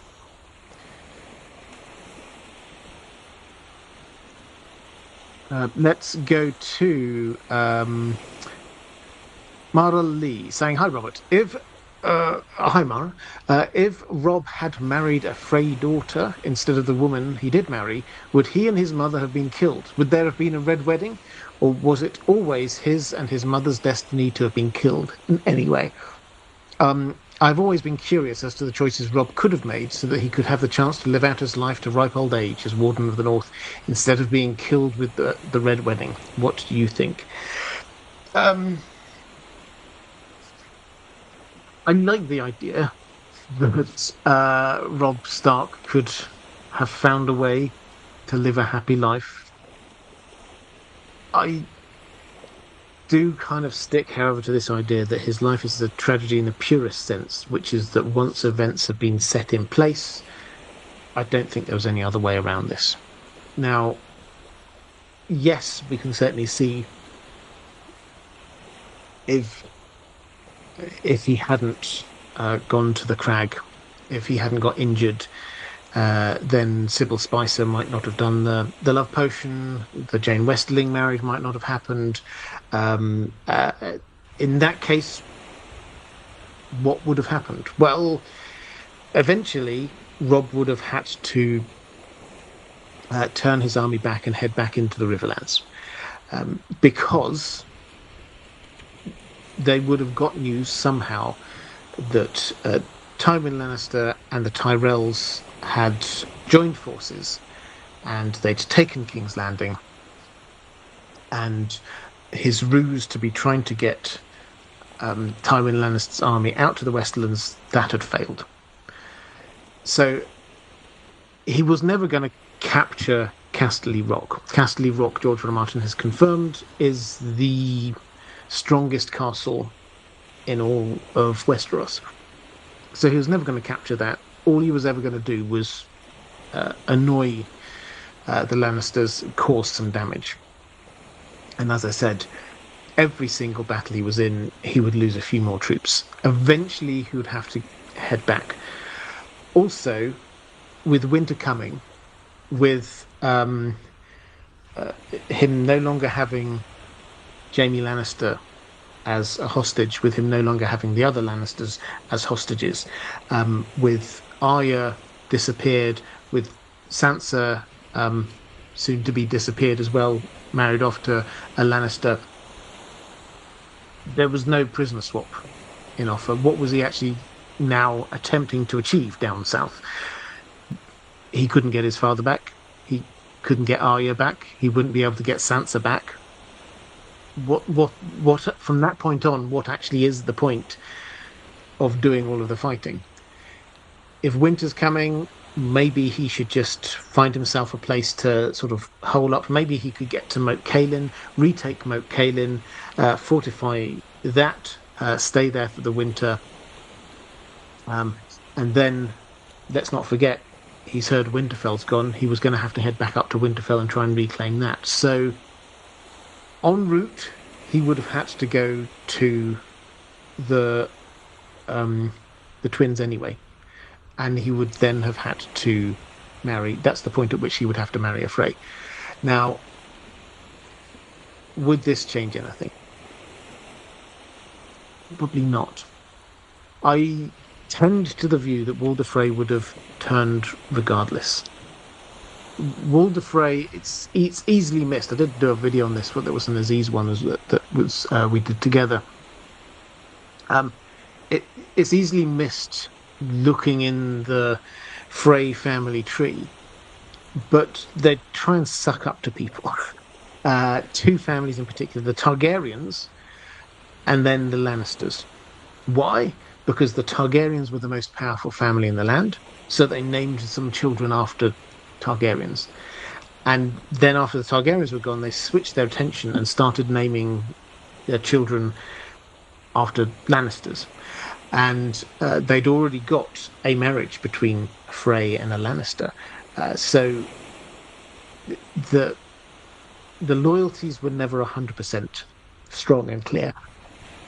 I think that Walder Frey always would have done it. If he was willing to break guest right for Edmure's marriage, he was willing to break guest right for Robb Stark's marriage. It doesn't matter which marriage it was. I think, personally, it was always going to happen that way.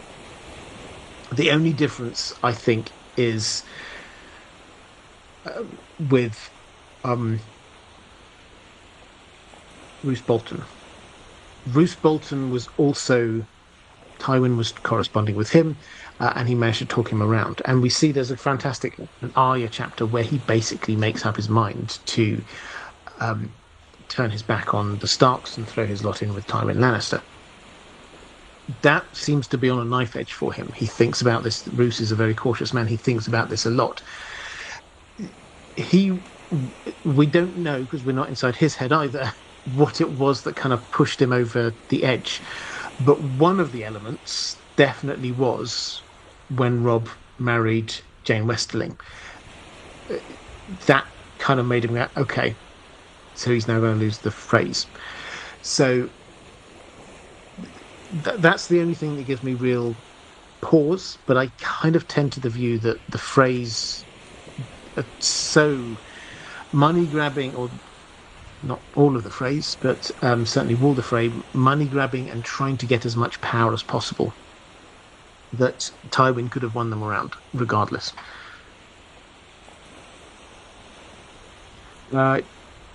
Joy Das over on Facebook. Hi, great to see you. Saying the wife of Robb Stark was a spy sent by Tywin Lannister. Is that true? I did talk about this a little bit earlier, but the headline I think here is that she was not the spy. She seems to have genuinely fallen for Robb Stark, but her mother used love potions to get those two to marry, and that meant that Walder Frey could then be horrified that Robb Stark had broken the marriage pact, and one thing led to another, led to the Red Wedding. Let's go to Flame G saying, "Hello, Robert. I hope you and Dan are doing well." We are, thank you. My question is, why does Robb execute Lord Rickard Karstark instead of sending him to the wall? And if he had sent Lord Rickard to the wall, do you think that the Karstarks would have stayed by his side instead of turning their allegiance against him? Yeah, it's an interesting one. So the background here is that after Catelyn, and this is a chain of events here, after Catelyn learns about what's happened to her children, Bran and Rickon, she decides that the imperative is to get her other children back, being Sansa and Arya. And so in order to do that, she releases Jaime to go down and basically prisoner swap, bargain with them. Lord Karstark, Rickard Karstark, is then furious about this because Jaime Lannister killed his sons. And so he then, first of all, he sends his people out to try and find Jaime Lannister. But then secondly, he and his men go and kill the other Lannister prisoners that they've got, just taking it out on some of the Lannisters. And Robb comes back and he's just like, what on earth has happened while I've been gone? Now, he thinks he has to show that he's a strong leader at this point. He's mucked up. He knows he has, just in terms of the politics, not necessarily everything else, but by marrying Jane Westerling, he has impacted on one of the key alliances they had with the Freys. He's shown, he can't even control his own mother, is the way that a lot of people were looking at that. She's going off and doing things. Edmure has ruined the plan he had. Again, I don't think it's Edmure's fault because Robb didn't tell him what the plan was, so he didn't know what he was and wasn't really supposed to be doing. And now, is he supposed to stand by and let Rickard Karstark just kill his own soldiers, releasing them as his own prisoners, releasing them as one thing, killing them? That's very different. Now, could Robb have shown that he's a gracious and wise ruler by saying, "I hereby forgive you, you can go to the wall"? I guess he could. But he didn't think that was really an option. Now, he didn't really think that was an option for a number of reasons. I mean, the thing which, the kind of the line which he kind of says that seems to convince himself, he seems to convince himself with it, is he killed my honor. He didn't just kill those Lannisters, he killed my honor. And what does Robb mean by that? It means that these were his prisoners. And what he's now shown is that, or what Rickard Karstark has shown, is that prisoners are no longer safe under Robb Stark. Robb Stark may not have personally killed those prisoners himself, but his men did. And so he can't control them. And that means that any possibility of prisoner swaps in the future, you can forget it. Rickard Karstark did huge amounts of damage to Robb's reputation But also then, Rickard Karstark showed no contrition.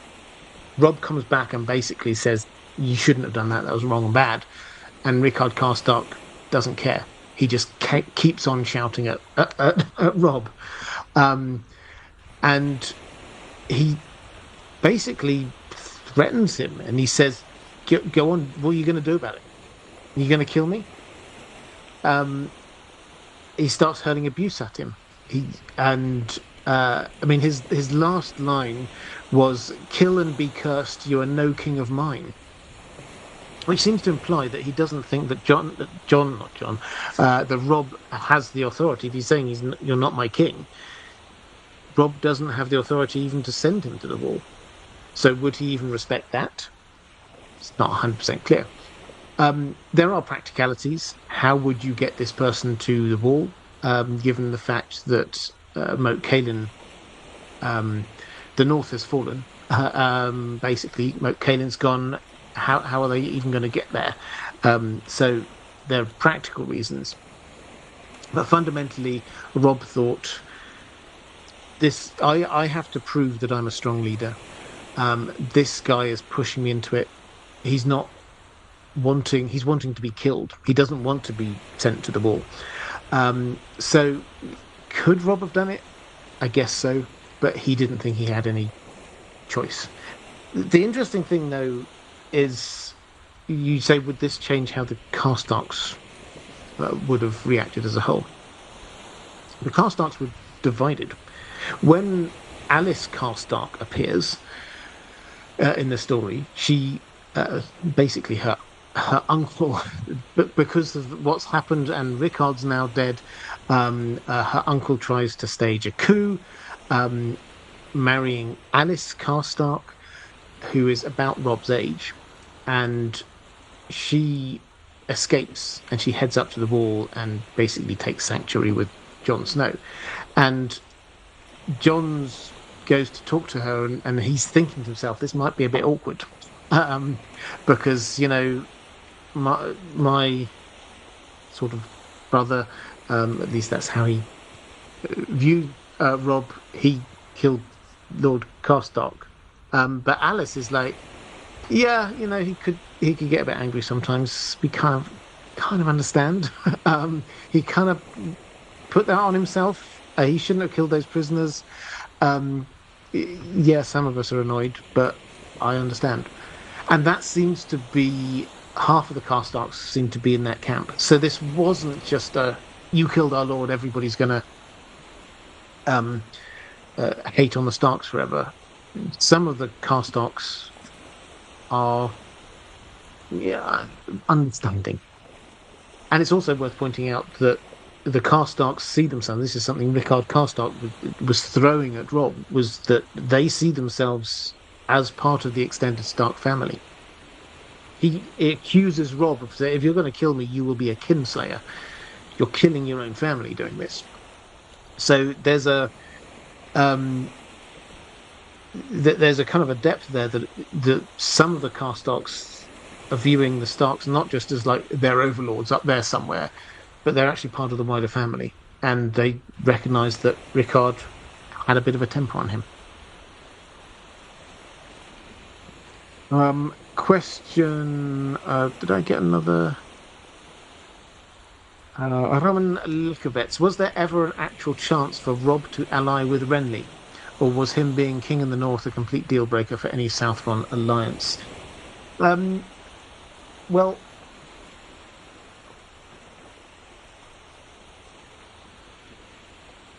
Robb sends Cat down there to try and negotiate, and they don't really get a chance to do a proper negotiation. They arrive just as Renly and Stannis are about to have, or she arrives just as Renly and Stannis are about to have a big battle, and then they're there for the Shadow Baby moment, at which point the Cat has to make a quick escape with Brienne. So we don't get a chance for any kind of detailed negotiation. Renly's mind doesn't really seem to be in that Stannis, no, it's bend the knee. Um, uh, you're there are no friends. There's a, you know, you're either an enemy or you bend the knee. So Renly was a better chance, but as long as Renly thought that he had a chance of winning the Seven Kingdoms, he wasn't going to just immediately bargain away two of them. So, could they have done it? I think what could have happened is theoretically, if we hadn't had the whole Melisandre thing going on, is that if Renly had managed to subdue Stannis in some way, then perhaps Renly and Robb via Cat could have come to some kind of arrangement that they would deal with the Lannisters first, and then discuss it afterwards, because that was the presenting issue. Renly, I suspect he would have just gone with whatever's the easiest and had a fun. He wanted to enjoy life as much as anything else. So was there an actual chance? Not much, but they could probably have got better than did happen. Let's go to a question from where did I get up to? James Perkins. Greetings, Robert. No specific question from me today, just this. What is something you're curious about or interested in with regards to Robb's story? He's one of the characters we know the most about without ever having got a POV chapter, which leaves us in a weird limbo. Yeah, so I think the thing, I suspect many people will say this, the thing which I would love to know that we don't ever really get a chance to is the link with Grey Wind. All of the Stark children have this skin-changing ability and have a bond with their direwolf. But Arya and Nymeria separated quite early, so that is a unique bond that they've got. Lady was killed quite early. We don't get a POV for Rickon and Shaggy Dog, so that feels like a thing we don't know huge amounts about. Jon still has this kind of shame. He experiences it, and he is clearly close with Ghost, but something in him just doesn't ever fully embrace it. Bran doesn't get proper training until he gets up to Bloodraven's cave. So we're kind of left with a bit of, and is still a child. So we're kind of left with this kind of gap in somebody who seems to be embracing it, and somebody who appears to have quite a strong bond, and is using it. Because there's several occasions, not just in fighting, but there's several occasions when Robb seems to be using this bond to his advantage. One of the which is picking a way through the mountains to get into the Westlands. Grey Wind found a goat track, apparently, and then Robb took the army that way. You get that moment really on when you get Robb, who is being, I wouldn't say quite bullied by his commanders, including Lord Umber, but they're certainly pushing to see whether he's going to be a strong enough leader. And that's the point at which Grey Wind jumps up on the table and bites the fingers off of the Great Jon. So there's been a few times when Grey Wind is so in tune with Robb, it makes people start to think it's more than just a pet. There's actually some kind of skin-changing one there. So I'd love to actually see that in action. How is that actually working? Right, let's go to a question from Caleb Weirs. Hello, Robert. There's been something I've been curious about for some time. Had the War of the Five Kings never happened, who would Robb have married? I don't think this is ever mentioned, but Marjorie Tyrell is the only bachelorette from the major houses. Is there another person who would make a good match? Um, it's an interesting question.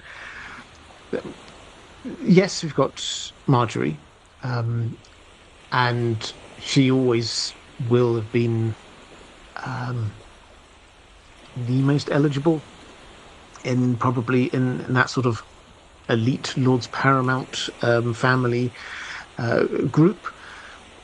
But who who would Robb marry?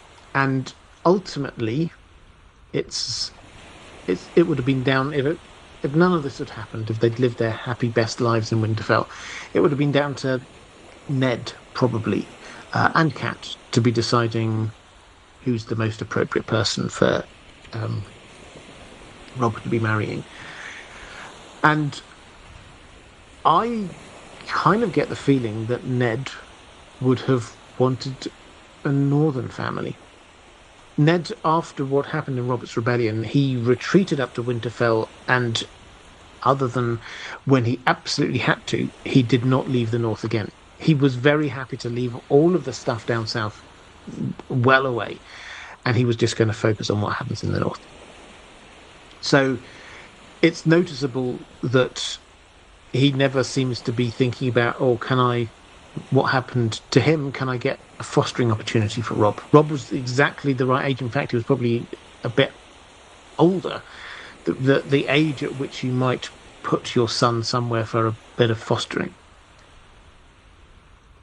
Ned doesn't do that. He keeps his family tight in with him. And so it makes me wonder whether Ned would have just gone with a northern family. We do get, again, when Alice Karstark comes and talks to Jon, they have quite a nice little chat, actually, sort of catching up. They sort of vaguely knew each other. They had met before a long time ago when Alice had come to Winterfell. Her father had brought her to Winterfell with the idea that she might marry Robb Stark. Now, Jon was there as well, so Jon kind of met her at that point. That didn't seem to come to anything, but it does make me think that if the Northern Lords are thinking, I'm going to pitch my daughter here, I'm going to push her towards Robb Stark and see if something happens. If they're thinking that, then I think they probably will have picked up on the idea that Ned Stark is not looking for the daughter of a noble house to the south. So, yeah, I don't think we know. I think that this would have become an issue quite soon because he was 14 coming on to 15. At that time, you'd certainly expect him to be married before he's 20. So this would have started to become an issue quite soon. But someone like Alice Karstark, I think, is very likely. Yeldenil. Hi, Robert. We see Robb mostly through Bran and Cat's eyes. If roles were reversed, how do you think Robb would think about them? And what would be the most pivotal moments in their relationship? Well, I read out that section from Bran's POV with Robb. I think that tells us a lot. He cares about Bran hugely. He worries about Bran hugely. And I think he probably blames himself a bit for what happens to Bran because he takes the decisive decisions. Yeah, I'll call the banners. Yes, I'll march south. Yes, I'll do this. Yes, I'll do that. But he does angst over them. He has this kind of like combination of both of his parents. Actually, Cat does make clever political decisions about stuff. Ned can be decisive, but he thinks about things for a while, and he broods. So Robb seems to have that inside him. He seems to keep a lot hidden. Cat shows a lot more to the world. Ned keeps a lot more hidden within him. Robb does have that element of keeping stuff hidden within him. but the care there for Bran, I think, is quite clear. And the moment that he leaves him, I think, is probably that's the kind of the pivotal moment there, because he's not just leaving. He knows he'll be gone for a long time, and he knows that this means that Bran is going to be brought up not and not protected by his father or his mother or his older brother, and John's gone as well. He's taking Theon with him, so Bran is basically left there. Who's going to be bringing him up? Maester Lewin. I think Robb will feel a bit guilty about that. As for Cat, I think this is a really fascinating. We just see obviously this from her perspective. If we saw it from his perspective, I think it would be even more marked what we can see from her perspective happening. But I think he starts off, he relies on her. She's the person who is basically telling him what to do.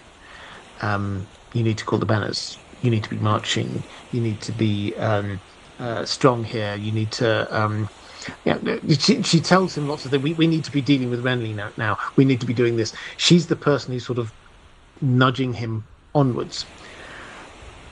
That slowly shifts over time. It's not remarked upon hugely, but I think the power dynamic is shown when they get to the twins. The first time they come down, and Robb, he's leading his army.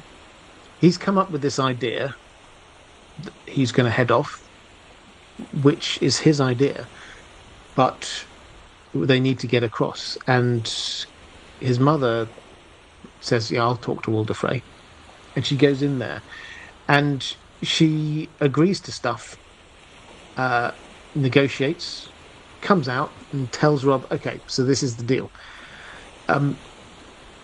Robb could have done that himself, but he trusted his mother to go in and do it, and he accepted what his mother had done. He didn't go, "Oh no," because he could have said, "No, that's not right. I'm going in now. I'm going to go in and negotiate. You clearly you didn't think about this. I'm not going to be marrying someone." He could have done any of those things. He didn't. He accepted it.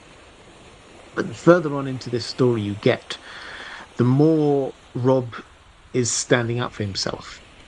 That conversation about his will, she's got very clear ideas, and he's very clearly saying, "No, we're doing what I want now." It all ends up ultimately with him seeing her as a liability. He trusted her. This just takes 3 books, barely. He trusts her completely to start with, and he ends up seeing her as a liability. What she did with releasing Jaime is a key part of that. But at the end, he makes the decision that he is going to send her to Seagull and basically put her under house arrest. He says, "Okay, I need to head back up north. I need to go and capture the north now. This will be hard work. I don't want you coming with me. I don't want you doing anything else, though. Go here with, I think it was Dennis Mallister, go to Seaguard, and I've given him instructions not to let you out until the war's over." Which is massive as a shift. And so this is when I was sort of saying earlier on about this kind of coming of age story. Whether you agree with that or not, that's where he's shifted. He's grown up. He started out doing what his mother was saying. He ends up basically locking his mother in a very nice castle somewhere and saying, "Don't come out until the war's over." Agolos Lupatos saying, "I hope you're well. Do you think Robb's will resurface in the story? And if so, how do you think it will be done? Keep up the amazing work. Greetings from Greece." Well, hello to Greece. Yes, so I talked about this a little bit earlier, but his will legitimizes Jon and names him Lord and King. that will is not just the piece of paper; it is the co-signatories, the people who witnessed it, two of whom are in probably still in the net with Howland Reed. Now, Howland Reed, don't forget, knows who John truly is. I think that group will be part of the group that gets John into power in some way in the north. So, when John gets revived, brought back from the dead, whatever you want to call it, there's no reason to think he's going to do anything different from what he was going to do, which was to head down to Winterfell with an army of wildlings. And when he gets there, join up presumably with Stannis' forces in some way and retake Winterfell. Now, that may or may not coincide with what happens with the Knights of the Vale, but what this does mean is that when Winterfell is taken, you will get a group of people who will say, and now this guy is the new Lord and King. Stannis will be wanting that as well, at the same point at which probably Rickon's going to arrive. And it's going to be like, oh, well, he shouldn't be because we only said he was going to be Lord and King because this guy over here we thought was dead. So it is going to play out. For a long time, I can remember thinking, how's this going to get all the way up to the wall and things like that? I don't think it even needs to have to do that. It might arrive at the wall. It would, I think, be quite ironic if it arrives at Castle Black, if somebody brings it to Castle Black when John is dead. And then he wakes up and it's like, oh, okay, you're back. Does that invalidate this? The wording here says, until he dies. Did you die? So there's a lot of potential rules lawyering going on here, but it will at some point. John will be made aware of this, and more importantly, the people around John will. Kramer Iniarino. Robert, thank you. Oh, very generous. Thank you very much. Robert, thank you for all the great analyses. Do you think Robb would have executed Theon, assuming no Red Wedding, if he saw what Ramsay did?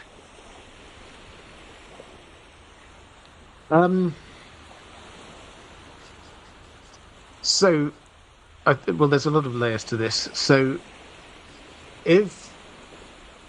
let's assume Robb survives the Red Wedding. He gets all the way up to Winterfell. He finds Theon, and everybody's saying you've got to kill Theon, because he killed Bran and Rickon. Is he going to have sympathy on Theon because Ramsay Bolton did bad things to him? I think the answer is no. Because Robb's mindset is very much, I have to do the right thing. And if he thinks that Theon killed Bran and Rickon, then he would have to kill him. However, this notion that Theon killed Bran and Rickon is starting to crack. He's already admitted. In fact, if you look, one of the things that George R. Martin does to try and tell us about the identity of a person at any given moment in time is what the name of the chapter is. And Theon's last chapter is called Theon. It's not the Ghost in Winterfell or anything like that, or Reek. It's Theon. He's reclaimed his Theon identity at this point. And he's being honest in a really weird way. In this last chapter, obviously the Spearwives, Mance Rayder's Spearwives, they get him into this little plot in order to rescue fake Arya and get her out of Winterfell. Now, that whole plot works, but he's there kind of like on the verge, trying to say, I didn't kill them, Bran and Rickon, because they're saying, you deserve to die because of what you did to Bran and Rickon.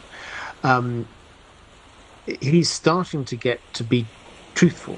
Firstly, about who he is. He is not Reek. He is Theon.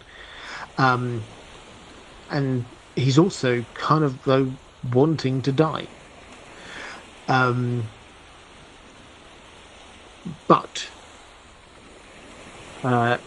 if we're getting to this point where he actually can be honest, and so Robb can say, I hereby sentence you to death because you killed Bran and Rickon, and he says, well, I didn't actually. I think I still did bad things. I killed some other kids, but it wasn't them. And then if Rickon actually turns up, and then perhaps there's a really fun theory that I like. If you see what's actually happening to Theon is that he's made it to Stannis' camp and he's chained up at the moment, but the Northerners want him to be killed because of what he did. And Stannis is persuaded by Asher to take Theon to the Weirwood Tree to kill him. We know that the Weirwood Trees have been talking to him, and it's almost certainly Bran. What if he gets there? I love this idea. He gets taken out there to be killed by the Northerners in their northern way, and the Weirwood Tree starts speaking and saying he didn't do it. We've had Weirwood Trees talking to people before. Could they now be talking to lots of people? So I actually think that this is not a straightforward question. I think that he would not have sympathy on him because of what Ramsay did, but there may well be other extenuating circumstances that mean that he wouldn't do it.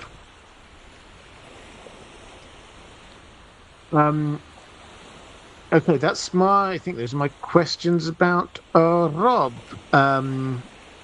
I've got some more questions here. And Rana Dimitri saying those damn crows were asking for Theon to be killed. Kill. Yeah, absolutely. This is part of the theory, is that if they are wanting him to be going there, is that because the Weirwood Tree is going to do something?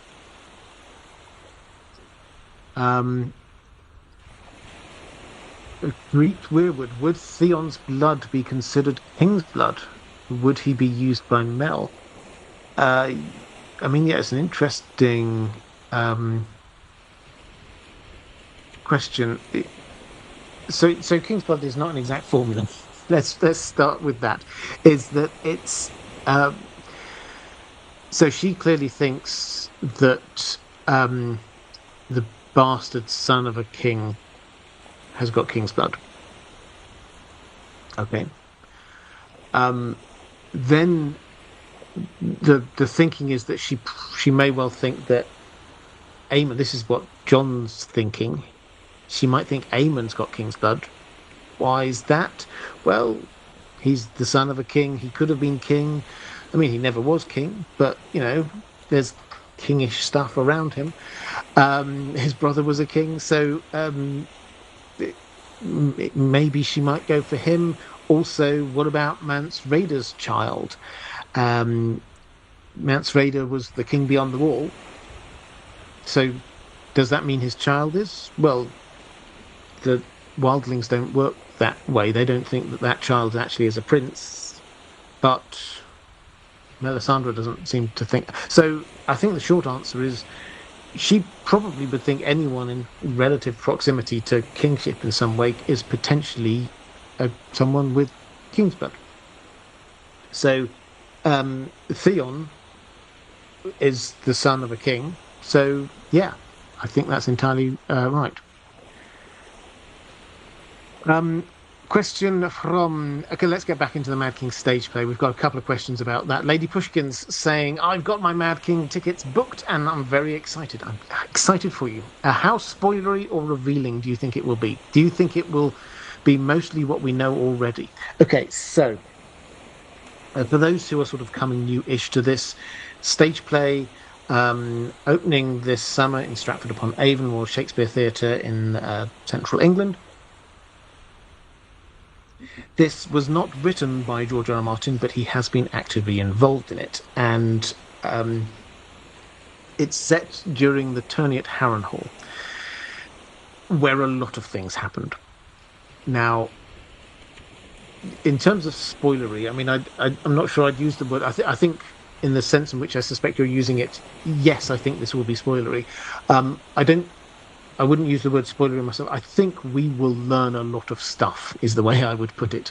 I think it is impossible for us not to learn a lot of stuff. What we don't have yet is from George R. R. Martin, and if anyone gets an interview with him, I hope they ask this question. To what extent is this canon? Does this all have your blessing? Should we take this as probably the truth in the books? What's going on? That's, I think, going to be quite important. But it's going to be almost impossible for us to have this stage play with the teasers that they've given us without us finding out at least one love match. Lovers meet up. Who's that going to be? If this is Rhaegar and Lyanna, then that's officially confirming something which in the books hasn't been officially confirmed yet. If it's Howland and Ashara, then I punch the air in the middle of the theatre and they chuck me out for whooping too loudly. There will learn things there. We will also almost certainly learn, but given the fact that the structure of this seems to be about, it was first of all called the Iron Throne, now it's the Mad King. We're all thinking about Rhaegar and Lyanna and Howland Reed and things like that. Actually, one of the main characters in this is going to be the Mad King. What is Rhaegar plotting? We think we know, but we will get confirmation of that in this. I can't see how they can do this stage play without having some sort of confirmation about what's going on there. What's Howland Reed up to? We will actually get to see Howland Reed. He's going to be a relatively central character, one would have thought. We will see a bit about what's going on there. We'll even learn that, so there are some throwaway comments by people like Sir Barristan when he's sort of saying, if only Rhaegar had trusted me, if only Ashara Dane had turned to me, not Stark. And it's just like, we think we know what those mean, but we couldn't be entirely sure. Who is the Stark that Ashara Dane turned to? What was it that Sir Barristan was hoping that he would be trusted with by Rhaegar? Those are the kinds of things that we should get confirmation on. The stuff that they might still leave, if George R. R. Martin wants this to be the case, they might still leave there as a, well, probably, but we can't say for certain, something like the Knight of the Laughing Tree. Who is the Knight of the Laughing Tree? I think that they can hint at it and they can suggest it and they can leave us in a place where we think we are pretty sure who it is without actually 100% having a big reveal. I'm taking off my helmet and ha, it is he. So that's... There's a lot that they have to show us. There are some things that they could still keep back. And there will be another big pot of stuff that we simply had no idea was the case. Because for all of the centrality of the tourney at Harrenhal and for all of the things that we do know, George R. R. Martin has said, I could write a whole book about what happened at the tourney at Harrenhal. And a George R. R. Martin-sized book at that, a thick, thick book. There are things that are in his head that have never appeared on the page. Stuff that happened there. What was going on with Jaime Lannister? Who knows? It's a big mystery. What was the story? I mean, was there a melee as well? What was going on in that? How was it that Rhaegar won the tourney? Was it that he was the best, or was there like um, an element of people? Can you pull your punch when you're jousting? Pull your tilt? I'm not entirely sure what you do, but you know the point is that was it that people were just not putting in the effort against him? Um, Dimitri saying, thinking about me getting kicked out by security as I start cheering when Howland enters Ned's tent with a Shara inside it. Yeah, I would be fine. I will find it hard um, to hold back if some fondly held ideas are proven to be right. But as I've always said, I would be equally excited if they're proven wrong. Um, if we get the new information, and then I will be updating everything. And I should probably also say, just as a by the by, as people have asked me for a while, the Roberts Rebellion playlist. I've been kind of holding back for this. It is going to come back up online in the main channel. Um, I I've been holding out hope that we're going to be learning enough stuff from this that I get to rewrite quite a few of those videos. Certainly some of the earlier ones. And yeah, so expect to see that coming back online at some point over the summer. Um, Curse Ballerina, was there any way, Robb Stark this is, was there any way for Robb to reject the king title without looking weak and therefore be easily able to ally with the Baratheons? I mean, I think it would be quite hard once two, three more people had all joined in. Um, when you get one person um, doing it, then you could sort of go over to them, particularly when it's um, someone like Great John Umber. You can go over to them and just sort of like tap them on the shoulder. You know, Great John's up there somewhere, but and just sort of say, "Thank you, I really appreciate that." But we're not doing that. You could do that when there's, but once you get popular acclamation, which is basically what happened, that's the point at which it's very hard to sort of say, no, no, no, no, no, no, everyone just calm down. So he could have done it, but he had to nip it in the bud straight away.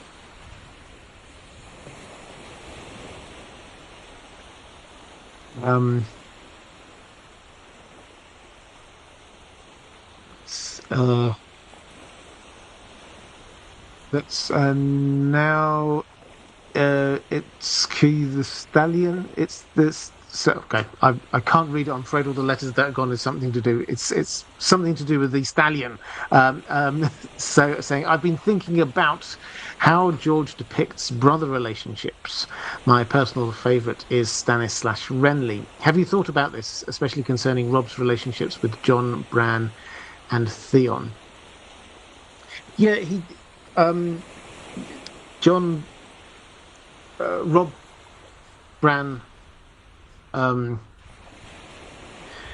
Rickon, John, Theon is I mean they're not perfect, but it's one of the more well-adjusted sets of siblings that we've got in this story. It has to be said. The in terms of brother, you were just talking about brothers there, I think. So yeah, like that scene I read out a little bit earlier, when you actually see the love that Robb has for Bran. I mean, and another one that's really quite touching, obviously, is with Egg and Aemon, Aegon the Fifth and Maester Aemon. That clearly we have huge gaps in here in our knowledge here. We see kind of the very end with Maester Aemon looking back on it, and we see like the very beginning with Egg thinking about it, but we've never actually seen a scene of them both together. We kind of like heard descriptions of it, and yet we can tell there's love there. Um, but what I think he does do really quite well is show when you get characters that are brothers but are very different. but know how to wind each other up. I think the Stannis Renly one, I agree. It's really good. Um, and Renly's Peach, I did a whole video on it. If you're interested in that, the scene is there when they have their sort of meeting before what they think is going to be a big battle, and Renly is offering Stannis peach, and then eats a peach, and Stannis is visibly annoyed by this, and afterwards he's talking to Davos about it. So only Renly can annoy me like that with a peach. What was he trying to say to me with this peach? Um, and the answer seems to be it was just A, Renly wanted to eat a peach and enjoy life, and he likes peaches, and B, he knew it would wind up Stannis. So that works at such a great level. And then you see other siblings, Ned and Brandon, who work slightly differently. Um, so yeah, I've not done a deep study on all of this, but I think what he does really well is he can show the bond between brothers um, without making those brothers be the same people, if that makes sense. Um,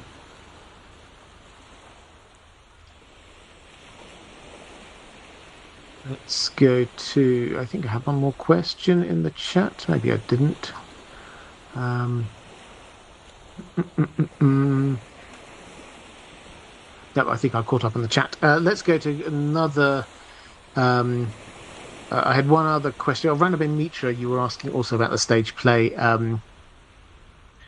saying, considering this is the first time we're getting George R. R. Martin approved non-Maester and non-HBO lore since 2012, how are you, Robert, as a channel owner, deciding how to handle spoilers? The majority of the fandom won't see the play till max next year, and I don't want to ask questions in the Patreon and spoil things in the live chat or inadvertently break the spoiler policy.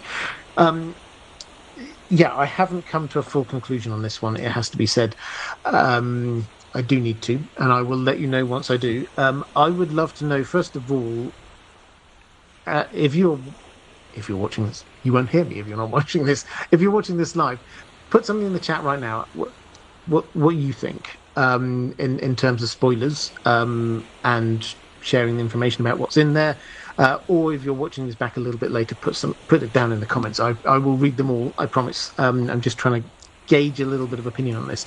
My instinct is that once we're a few nights into this, then with the best will in the world, information will be out there on the internet about this. I say that knowing that I'm not the only content creator who's going to be there. I know several others who will be there. I'll allow them to announce it themselves, however they wish to do it. So I'm not going to sort of out them, but I know that there are going to be several other content creators there. People will be talking about this. And so I think probably me saying, well, I'm not going to do anything because I don't want to spoil it for people until everybody's had a chance to see it in a year or two's time, probably isn't going to be very helpful. Similarly, me deliberately not including information that we might get there in some of my videos is kind of like holding things back. So my instinct is to say I will probably stream about this after I watch the play. Although, can I put a little asterisk here? There's a big difference between watching a stage play and watching a TV show in that you can't pause or rewind the stage play to say, oh, did they really say that? And added to which, the way they've set up, I explained it a bit earlier, the way they've set up the stage is kind of cross-shaped stage with people and dotted about, some basically at ground level, some looking down on it. It does mean you might miss stuff. I think it's going to be really immersive. There's going to be things coming from all different sides. But it does mean that you might, if you're looking over here, you might miss something that's going on over there. So the little asterisk I'm saying is that, yeah, I'm going to see it. But I have a feeling that what we're going to find coming out the other side is that I will have a series of stuff that I will have noticed. Somebody else will have a series of stuff that they've noticed, and there might be a couple of differences in there. But yeah, so my instinct is, if I do a live stream on it, just to flag it up, spoilers. I can put spoilers in the title. I can put spoilers at the bottom of the screen. I'm sure I can figure out how to do that, just so everybody knows. And so, if you want to hold off, then you can just not watch those things. In essence, I think I'm going to treat it like a TV show. So if Night of 17 Kingdoms comes out, once it's out, I feel happy talking about it. I think this is probably the same. But let me know what you think in the comments. Let's have a quick look in the chat.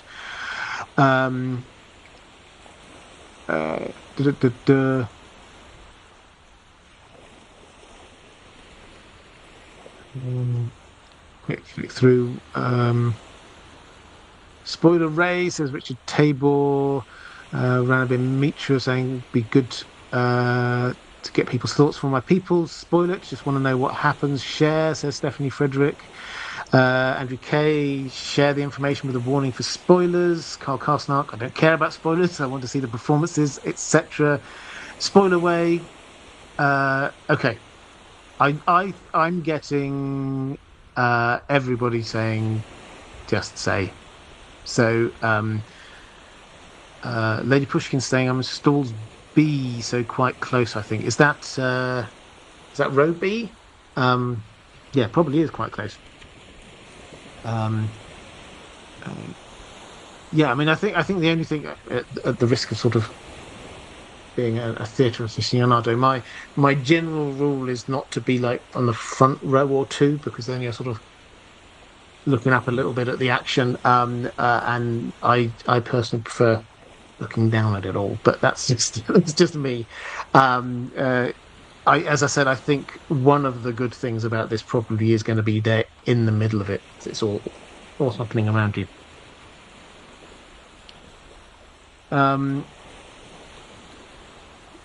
Okay. Right, yeah, just flicking.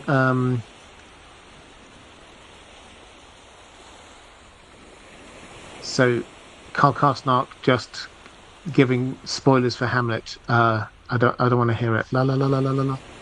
Actually, the last thing I saw at the Royal Shakespeare Theatre was Hamlet, and it was excellent. They had the entire. I mean, just to, here's me spoiling the production, but they had the entire, at the end of it, the entire stage they had tilted up. They managed to slowly tilt it all the way up. And then the characters are kind of like sliding down. So the things they can do with that stage is pretty mind-blowing, it has to be said.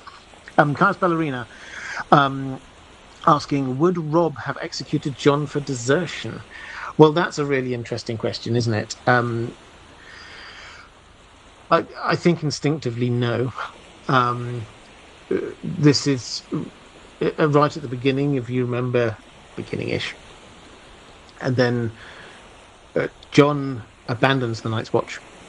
He rides out. His friends gather him. In fact, Ghost, you might not pick up on this, but Ghost is the one who gives him away. He's telling Ghost, no, stop it, don't. But Ghost is like trying to make noise so that everybody knows where John is. Ghost does not want John to be leaving the Night's Watch. But anyway, he was going to go and help Robb, because he's heard everything that's happened. I think Lord Mormont, he kind of turned a blind eye to it. He kind of accepted, you didn't properly get away. I understand the feelings there. It's okay. So he kind of turns a blind eye to it. Robb, I think. I mean, this is, as I say, I think this is a hard question, because I think he wouldn't instinctively, because he is his father's son. And as much as we think of Ned Stark as being all about duty, actually what Ned Stark is all about is love for his family. But the problem would come if you get people around Rob who start grumbling and saying, you can't do this, you can't allow this guy in here. I think maybe what would happen is that John would have to be sort of saying, well, look, guys, I haven't actually sworn the staff. I'm not really a member of Night's Watch. And then just wait for the war to finish before admitting, oh, actually, yeah, maybe I was. You might be able to get away with it. Right. So that's a quick flick through the chat. Mitra, do I think George R. Martin could attend the pre-show creative talk 5 days before the opening night? Maybe enjoy Stratford for a week-long trip. Stratford's delightful for those who've not been there. If you've got your tickets, what I'll just say is that try and get to Stratford for the morning. It's not a big place, but it's beautiful. You can go and see Shakespeare's birthplace. There's great walks up and down the river there. Some cracking pubs, some nice little restaurants. Make a little day of it. It's a fantastic place to go. As I say, I think a week is probably too long, but for a nice day trip out, I'd highly recommend it. I think George R. Martin will be there at some point. I do not know when. At some point, he will probably announce this. I think he'll want to see the play, and I assume he'll want to see it with the packed theatre, rather than just like a private showing for people before, like a rehearsal or something like that. I mean, I don't know about him. For me, if this were me, I think I just want to experience what the audience are feeling, how they react. Because this is one of the things about theatre, is it's not just about it's a big screen and there, but it's feeling the reaction of people when stuff happens. Where are they gasping? When do they laugh? What's the thing that gets it's completely silent for? So if I were him, I would definitely want to be there for a performance. I would guess first performance or last performance. I don't think he's going to want to hang around in Stratford for a week, but who knows? A couple of days, maybe. Let's go to question from Jerry Invincible saying, hello Robert, long time listener but finally done what I should have done ages ago and become a patron, which reminds, well, first of all, thank you, Jerry, I hugely appreciate that. If you enjoy these live streams, if you'd like to support the channel, the best way to do that is still via Patreon. There's a link somewhere for you if you would like to do that, in which case I hugely appreciate it. This is why I shape these live streams around questions from my patrons, just by way of a thank you. And while I'm saying thank yous, let's do another thank you to the moderators. You're doing an excellent job. Show them a bit of love in the chat. But Jerry is saying, if you'll allow me an off-topic question, have you given any thought what you'll do if or when The Winds of Winter is released? It's been such a long time since stuff was released all in one go rather than drip feeding. So how will I approach it? And excited, got my tickets for the Mad King. Excellent. As for The Winds of Winter, I think I would probably to start with, I'll do exactly the same thing and ask people here, what do you want? I suspect the answer will be similar, as in, just tell us the stuff. Two things I know. Thing number one, when it comes out, I'm going to book myself an Airbnb or a hotel room or something away from the world, and I'm just going to read it. I'm not going to leave the room until I've finished reading it. I don't care how long it takes. So that's the first thing. And then I shall probably listen to it after I've read it in hard copy. So that's the first thing. The second thing is, I did have a bit of experience with this. So I was doing this when Fire and Blood came out, And the big learning point for me was what should have been obvious to me, which was whereas I had the time to be able to immediately read through the thing and then start doing live streams on it, most people didn't have the time to devote an entire day to reading a book. They'll read it for an hour or so on a commute, and then they'll get through it in a couple of weeks. Some people got to finish something else, and then they might have time when they're on holiday in a month's time. So, not assuming knowledge from everybody, I think, is probably the first thing. But I suspect people will want some sort of combination of what I did last time: headlines, big stuff to start with, and then deeper dives into what's going on. I haven't thought about it in much detail. The Winds of Winter will come out when the Winds of Winter comes out. For the moment, it's the Mad King I'm most excited by. Right, let's go have a quick last look through the chat. And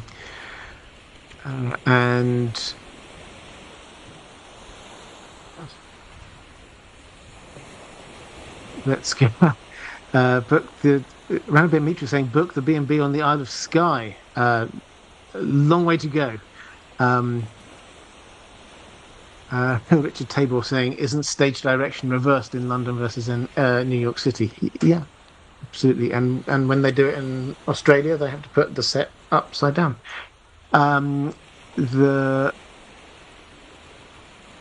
reflective rambling, you're an actor. Did not know this. It's excellent stuff. Right, I think there we go. The theatre playlist is basically based off of the theatre play is based off of my playlist, Rhaegar, Lyanna, and all that. Well, here's hoping that'll be quite fun. Right. With that, let's. Sorry, Lady Pushkin saying, imagine if George is there when Robert is. I mean.